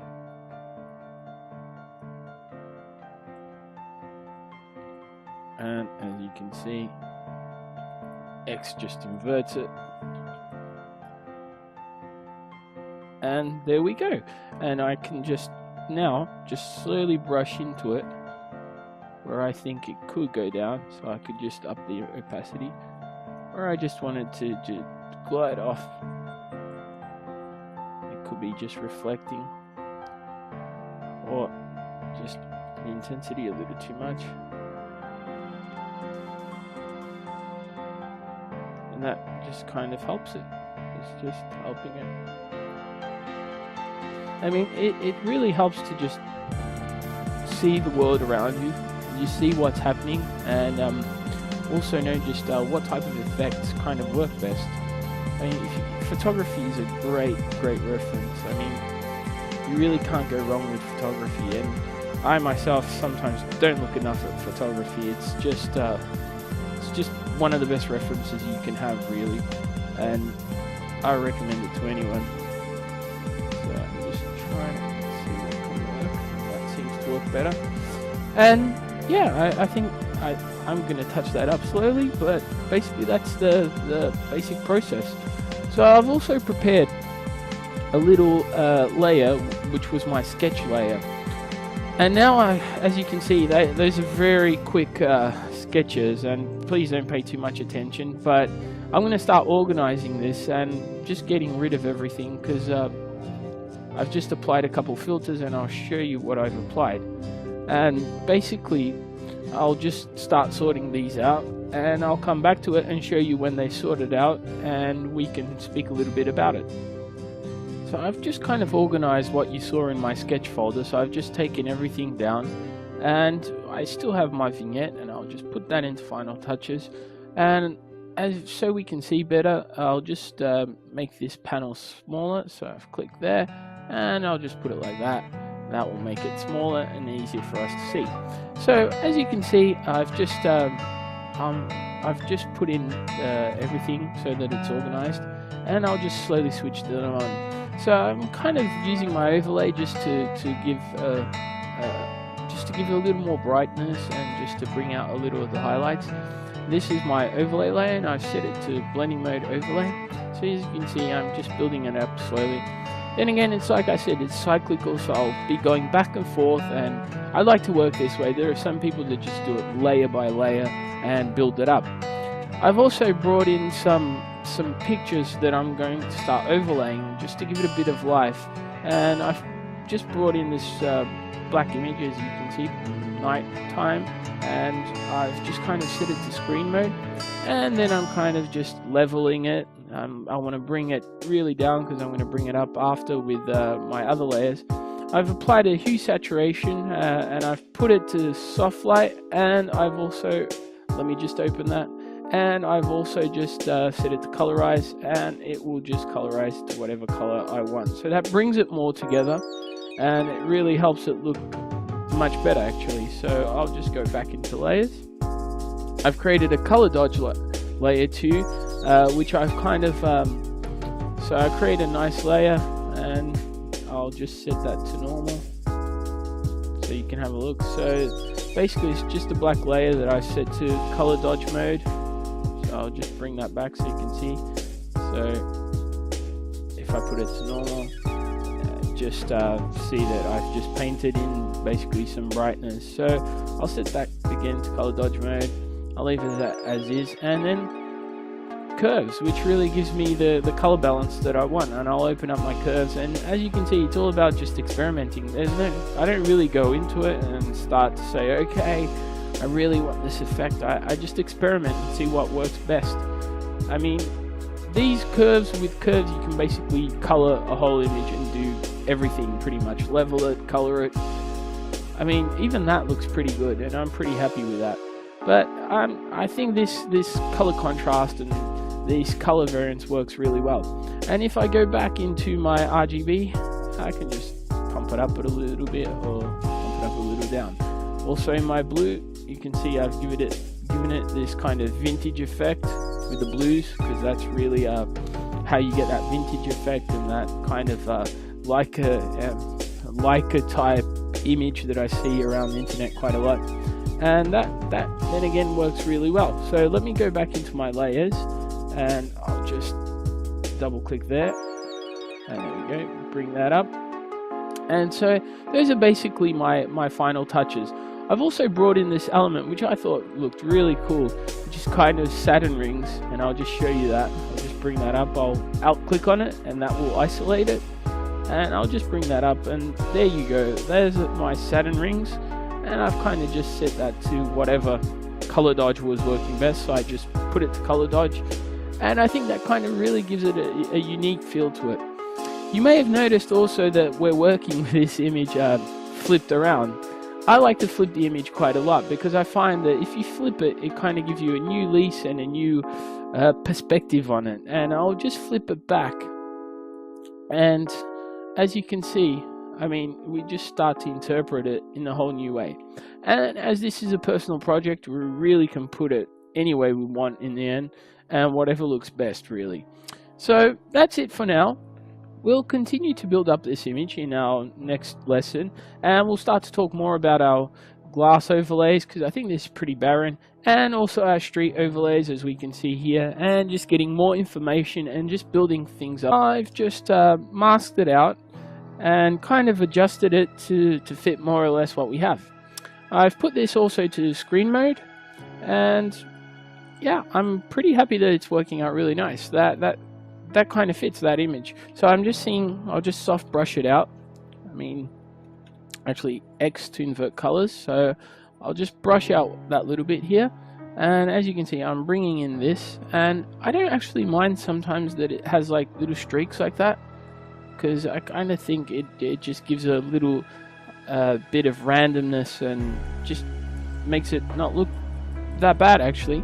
So I'm just bringing these in, and I've kind of adjusted them, and I'm now just working through them, and also just there, and I'm pretty happy with how that's turning out. So I just need to put that one in, and I should be fine. So let me just alt click it, and I will Control T to just start adjusting it. And as you can see, that's perspective aided, so I'll kind of just Control T, and I'll right click to distort. So I don't know what's working best. That kind of seems to work more or less, so I'll just brush into it. Oops, I'll brush into that very softly. So I'm just hitting, as you can see, the number keyboard and just seeing what works best. So I might actually just hit L and just get rid of that, just because it's a soft brush. So I'll brush that out. So that kind of works okay.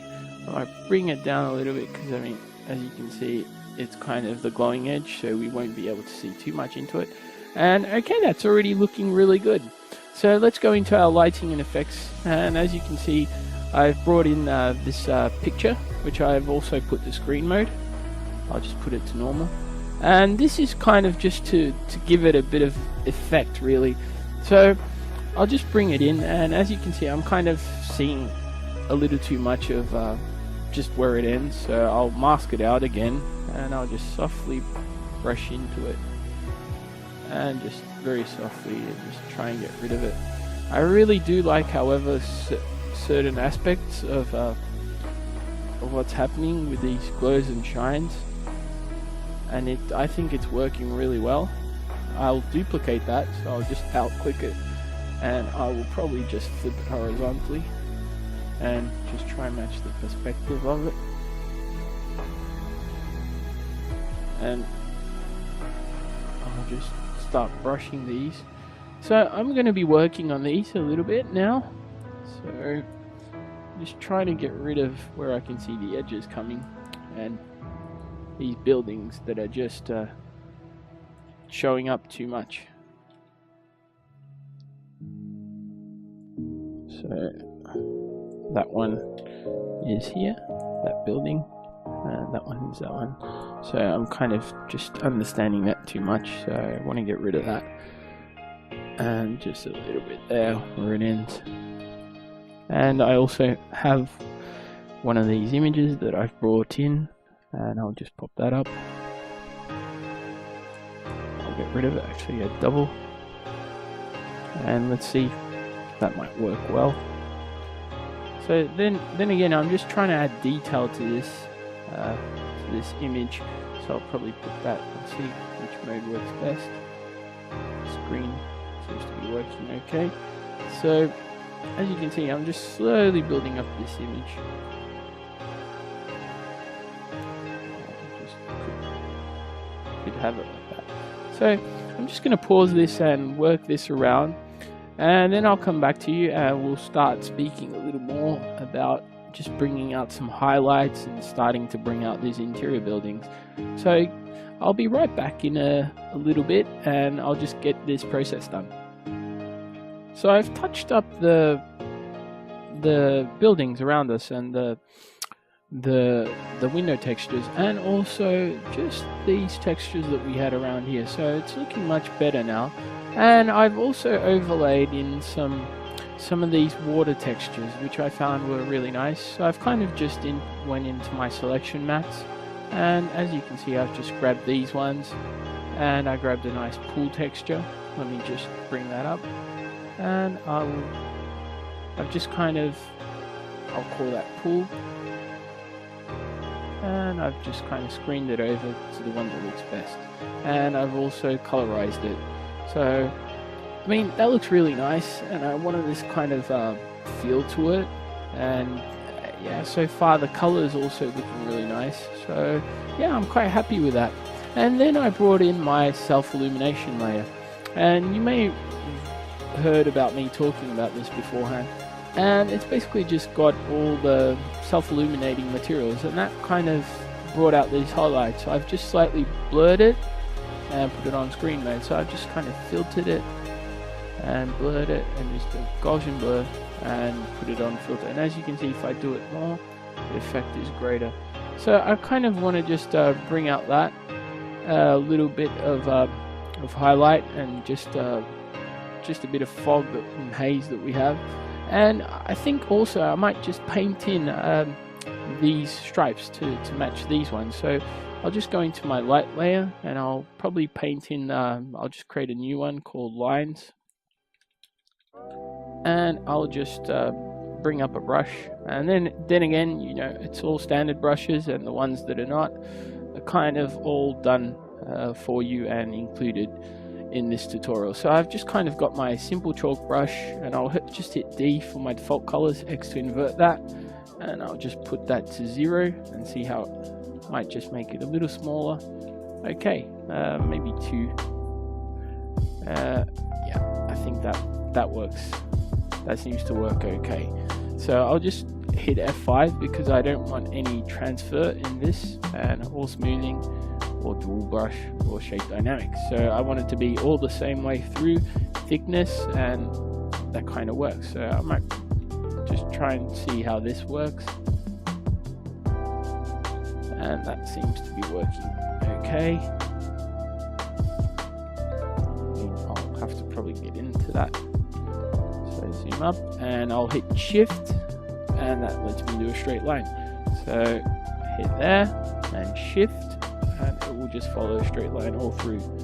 So there, shift, and that's helping it a lot more and gain a lot more form within those buildings, because it was disappearing quite a bit. So there we go. That's looking much better.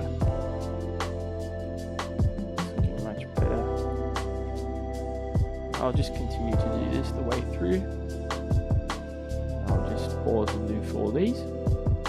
So I've done that for all those, and as you can see, it just looks much better. And what I do is generally when it's too weak, because I've got a small brush, I'll just duplicate it out. So I'll just show you that out and just drag it up like that, and Control E just to merge it. So I'll probably just rub into it a little bit, just because I think they can't all have the same value the further down they get. So I'll just slowly rub into that, and then I'll just probably start painting some glows into that, and just very softly, just with a nice soft brush. Again, my default brushes, and that kind of looks like a nice soft brush. Maybe that one. I'll just see how that goes. Yeah, so I just put that into a very low opacity, and I'll just start brushing in those glows. So I'll just continue working up those glows, and in the next lesson we'll just keep on adding more detail and just adding more color and adding also more light, just making this gain a little more life. As I can see, we kind of need something in this. Enjoying the other sky, but I thought, I mean, beforehand we had it like this, but I just thought it was too basic and too simple, so I've kind of just brought that down quite a little and tried to bring in a little bit of that dramatic sky that we had beforehand. You'll also notice that I've also added in some effects. And how have I done this? I've basically let me see if I can just choose that layer, and I will just go into that layer. It should be around here somewhere. So here it is. So as you can see, I've kind of just brought in this this layer, and as you can see, it's just some bokeh effect. And what I've done is just basically just drop that in and put a screen mode on it. And if I deselect out of that, you'll see what I've done is just mask it and just paint around it and just get the effect, the desired effect that I want. As you can see, I've also brought in some imagery which I had, and this is just to give it a little more life. And as you can see, I've brought in this New York City type imagery, and it just has a lot of night references that I've started to overlay, and one of those is actually down here, as we can see on these ones. And I'll just try and select that again also, and I'll just call that stripes, and stripes 2.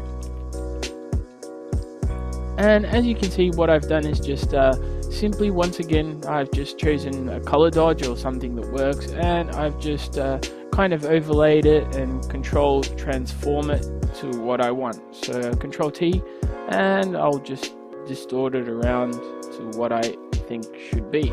So then I just basically created a layer mask and just paint out what I don't want.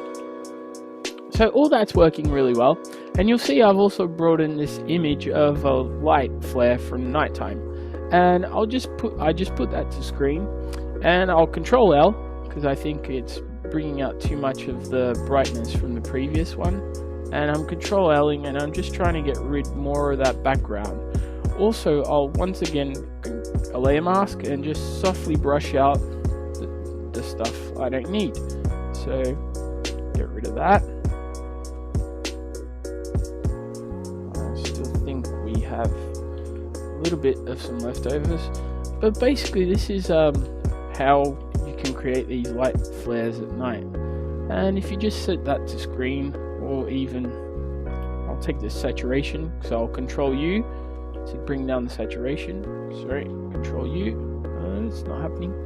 Control U. There we go. Now I didn't have the layer selected, so I'm just bringing down that saturation. I can even colorize it to get it more towards that kind of saturation that I have in the image already. So yeah, I think that's working out quite well. And I mean, I'm going to keep this just for the future, just in case I might want to put some warning lights up here, or I might just want to keep it as is, and I don't know, have a play around with it. But at the same time, that's basically how I create these types of lights here.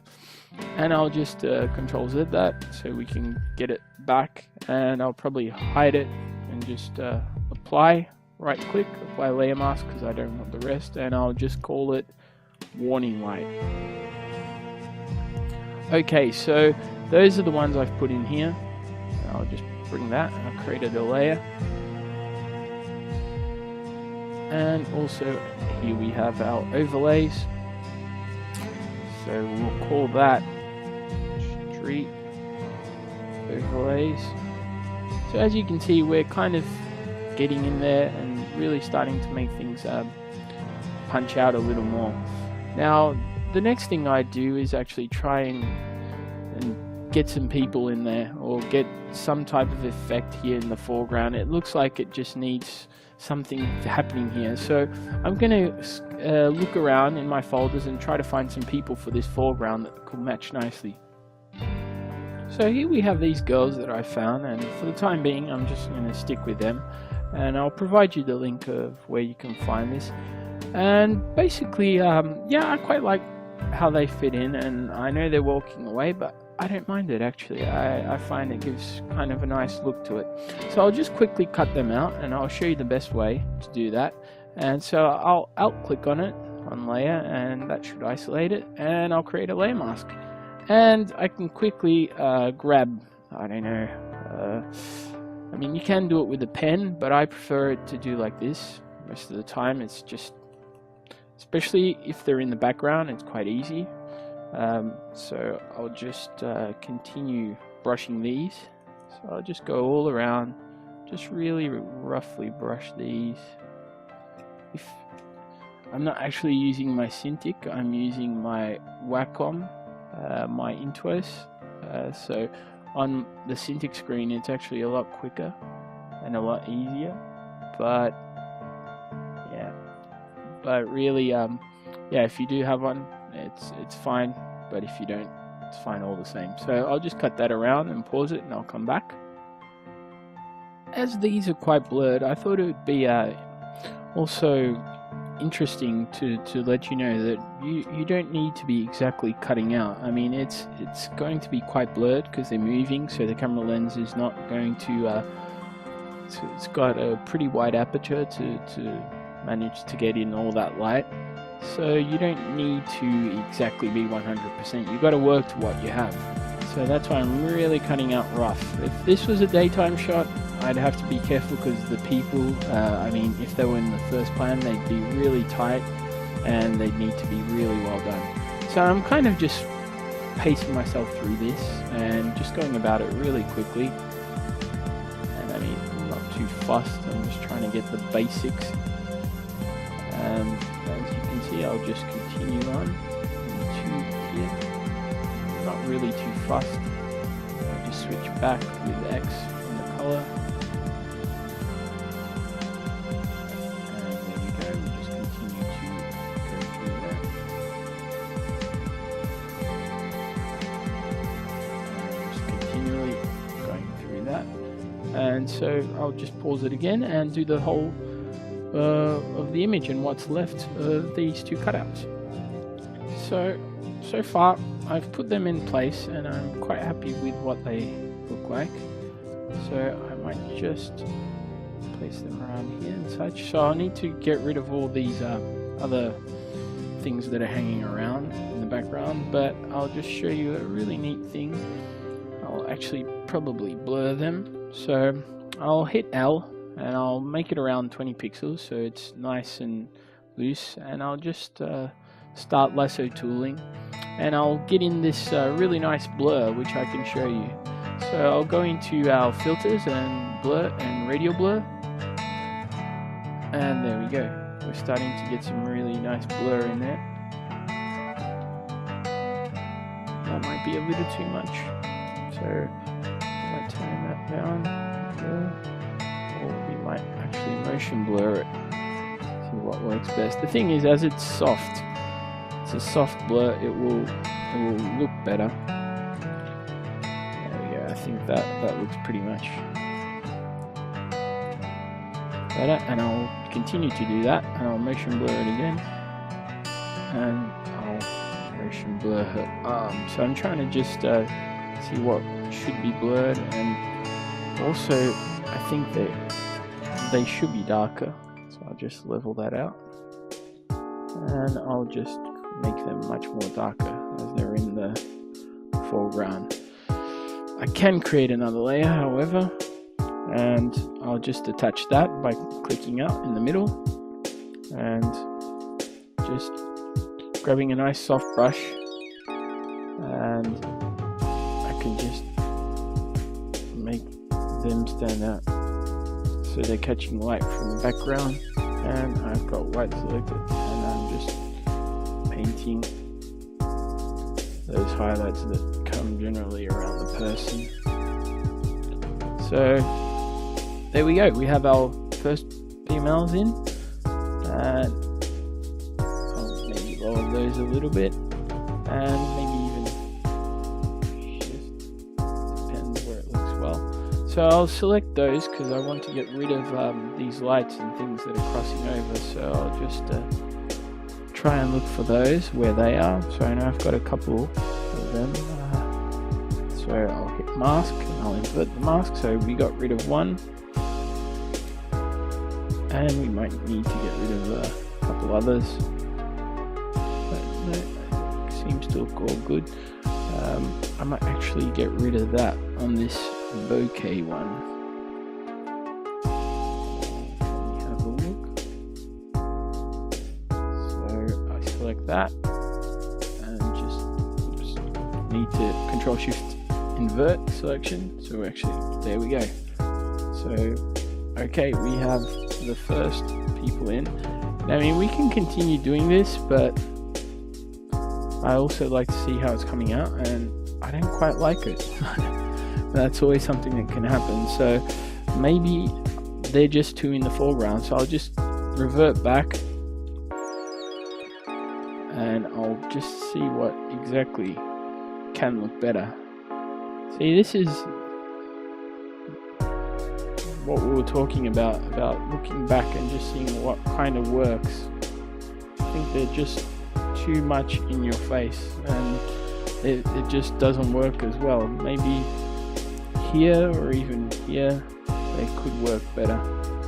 I think actually there they work better. So once again, I'll select them and I'll go over to our soft illumination and I'll Control E to invert the mask. There we go, and that's already looking much better. They just need to have a little shadow underneath. I can paint that in quite easily. So I'll just go, and once again I'll hit V for the selection, right click, and I'll look into girls and I'll create a folder and I'll call it people. And there we go.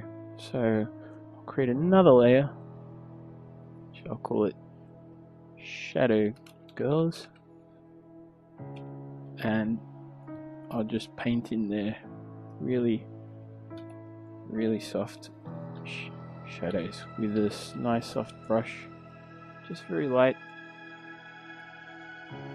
and I can do just their shadow, and I'll just kind of guesstimate it and just look around and see where it looks best. There we go. So I'm quite happy. They're kind of balancing that out so the eye isn't coming around too much. And too great was actually this flare. I thought this flare was not actually looking its best, so what I've done is kind of just grab this smudge tool. I'll hit F5 so the brushes come up, and I just kind of loaded a nice soft brush. There you go.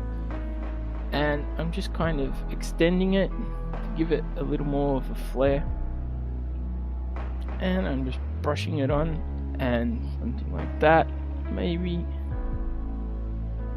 and just brushing it around. And I think that's looking a bit too much at the moment, so what I might do is just hit L and I'll put that at 20 pixels, and I'll just try and select around it.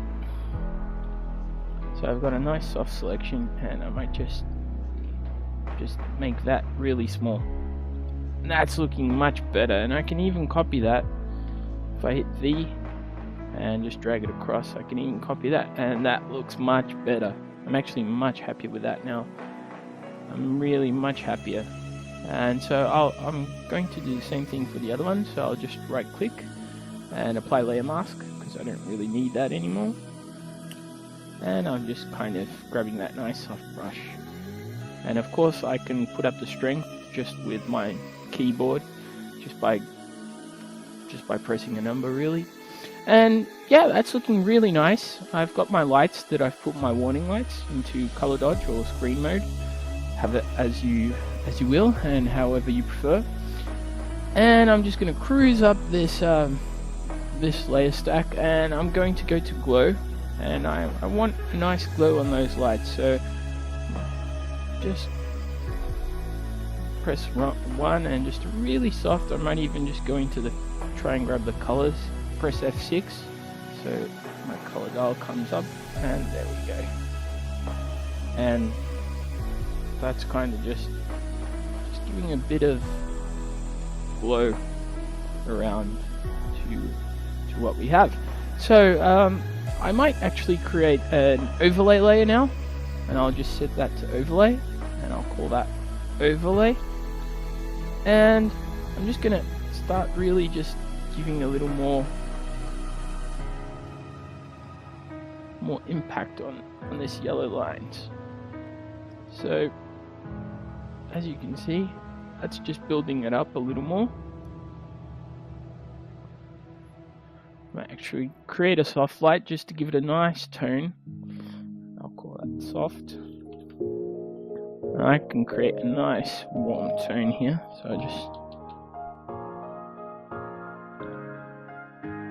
I'll just amp that up a lot so you can see.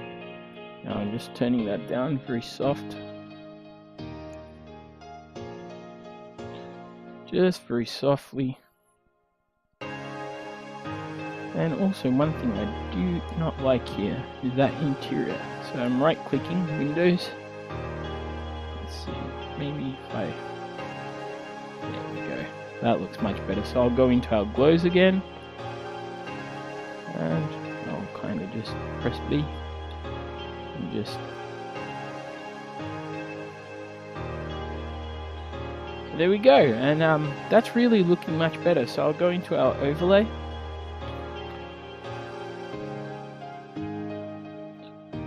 and I'll just overlay just those lights that come from there,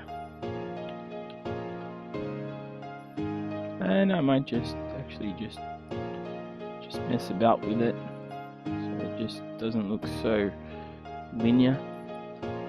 And I'm really happy how that's looking. I've flipped it around, and you'll see that I think it actually works much better like this as an image. So basically we're nearly nearing the end of this tutorial, and I'm really happy on how it's looking so far. So I'm just going to take you in the next tutorial to the real final touches and just the little things that we need to touch up. Flip that around. I think what we need is to actually go into our final, just our super final touch-ups, and I mean that's looking super good at the moment. I'm really happy with this color contrast. As you can see, it's not actually a photograph, but it's more of an impression on something, and I'm really happy so far on how it's looking.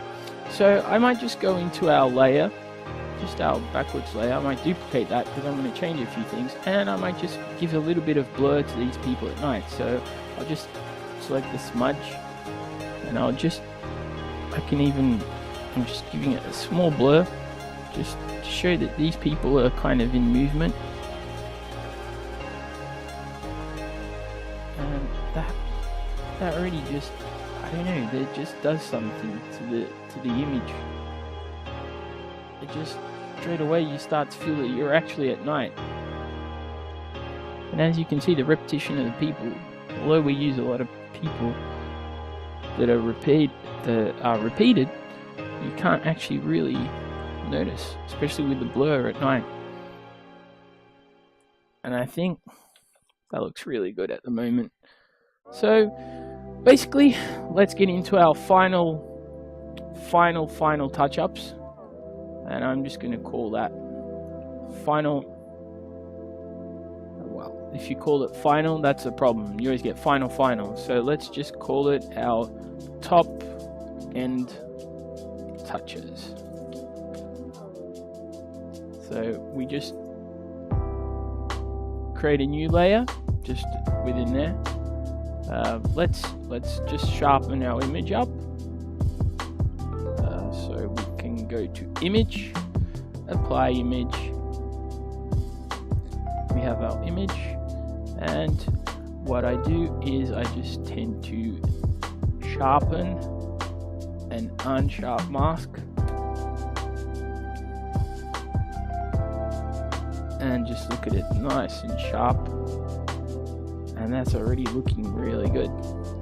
So basically I'm really happy on how this has come out. I'm super duper happy.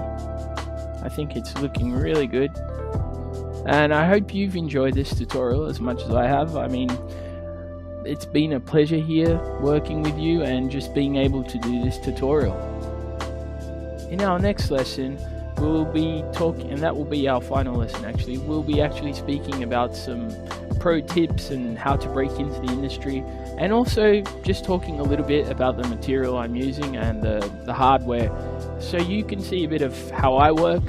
And also, I mean, you may have your own style of work, and everyone does, but just so you know how I've done this and completed this tutorial. And once again, like I say, you shouldn't be controlled by your tools, you should be actually controlled by your imagination and creativeness. So I'll see you in the next lesson, and I hope you've enjoyed the creation of this ArchViz map painting for architectural visualization. And it's been a real pleasure. So in our architectural visualization practice, which actually have to do with other types of things which are not directly related to the pieces themselves. And some of those tips I can give you, and pro tips to actually break into the industry, are quite simple, and I've heard them repeated so many times over the internet that after a while it just kind of sinks in, and if everyone's saying them, there must be some logic to them.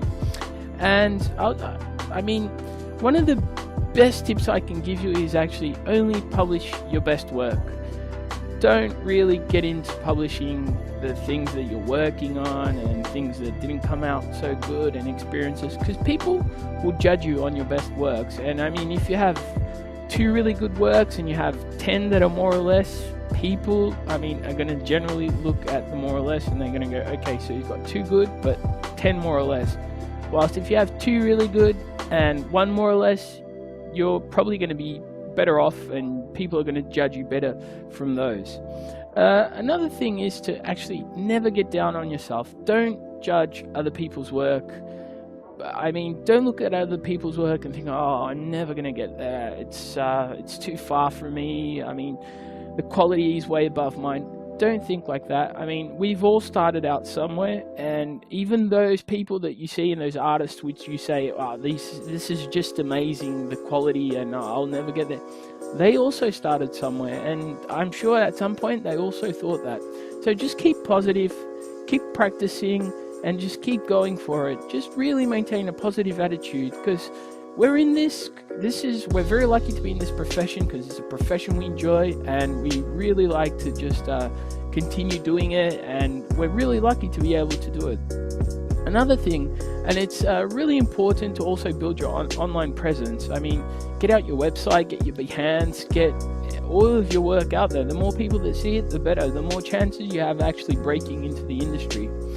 And also, another really important tip and trick is generally only really do what you love, or only really publish what you love. If you're a modeler, post up those fantastic models. Just show everyone how good you are at modeling, and make sure people know that you're a modeler. If you really are not into post-production, let people know about it and post the good models, and don't go too much into post, because thing is, the more work you model, the more things you do in terms of what you want to be known for, the better, and the more people will call you for that. If you're, let's say you're into stills and you just publish animations that you've done or worked on, people are going to kind of judge you on those, and they're going to think, okay, so he's into animation, so let's book him for animation, and you won't get much still work.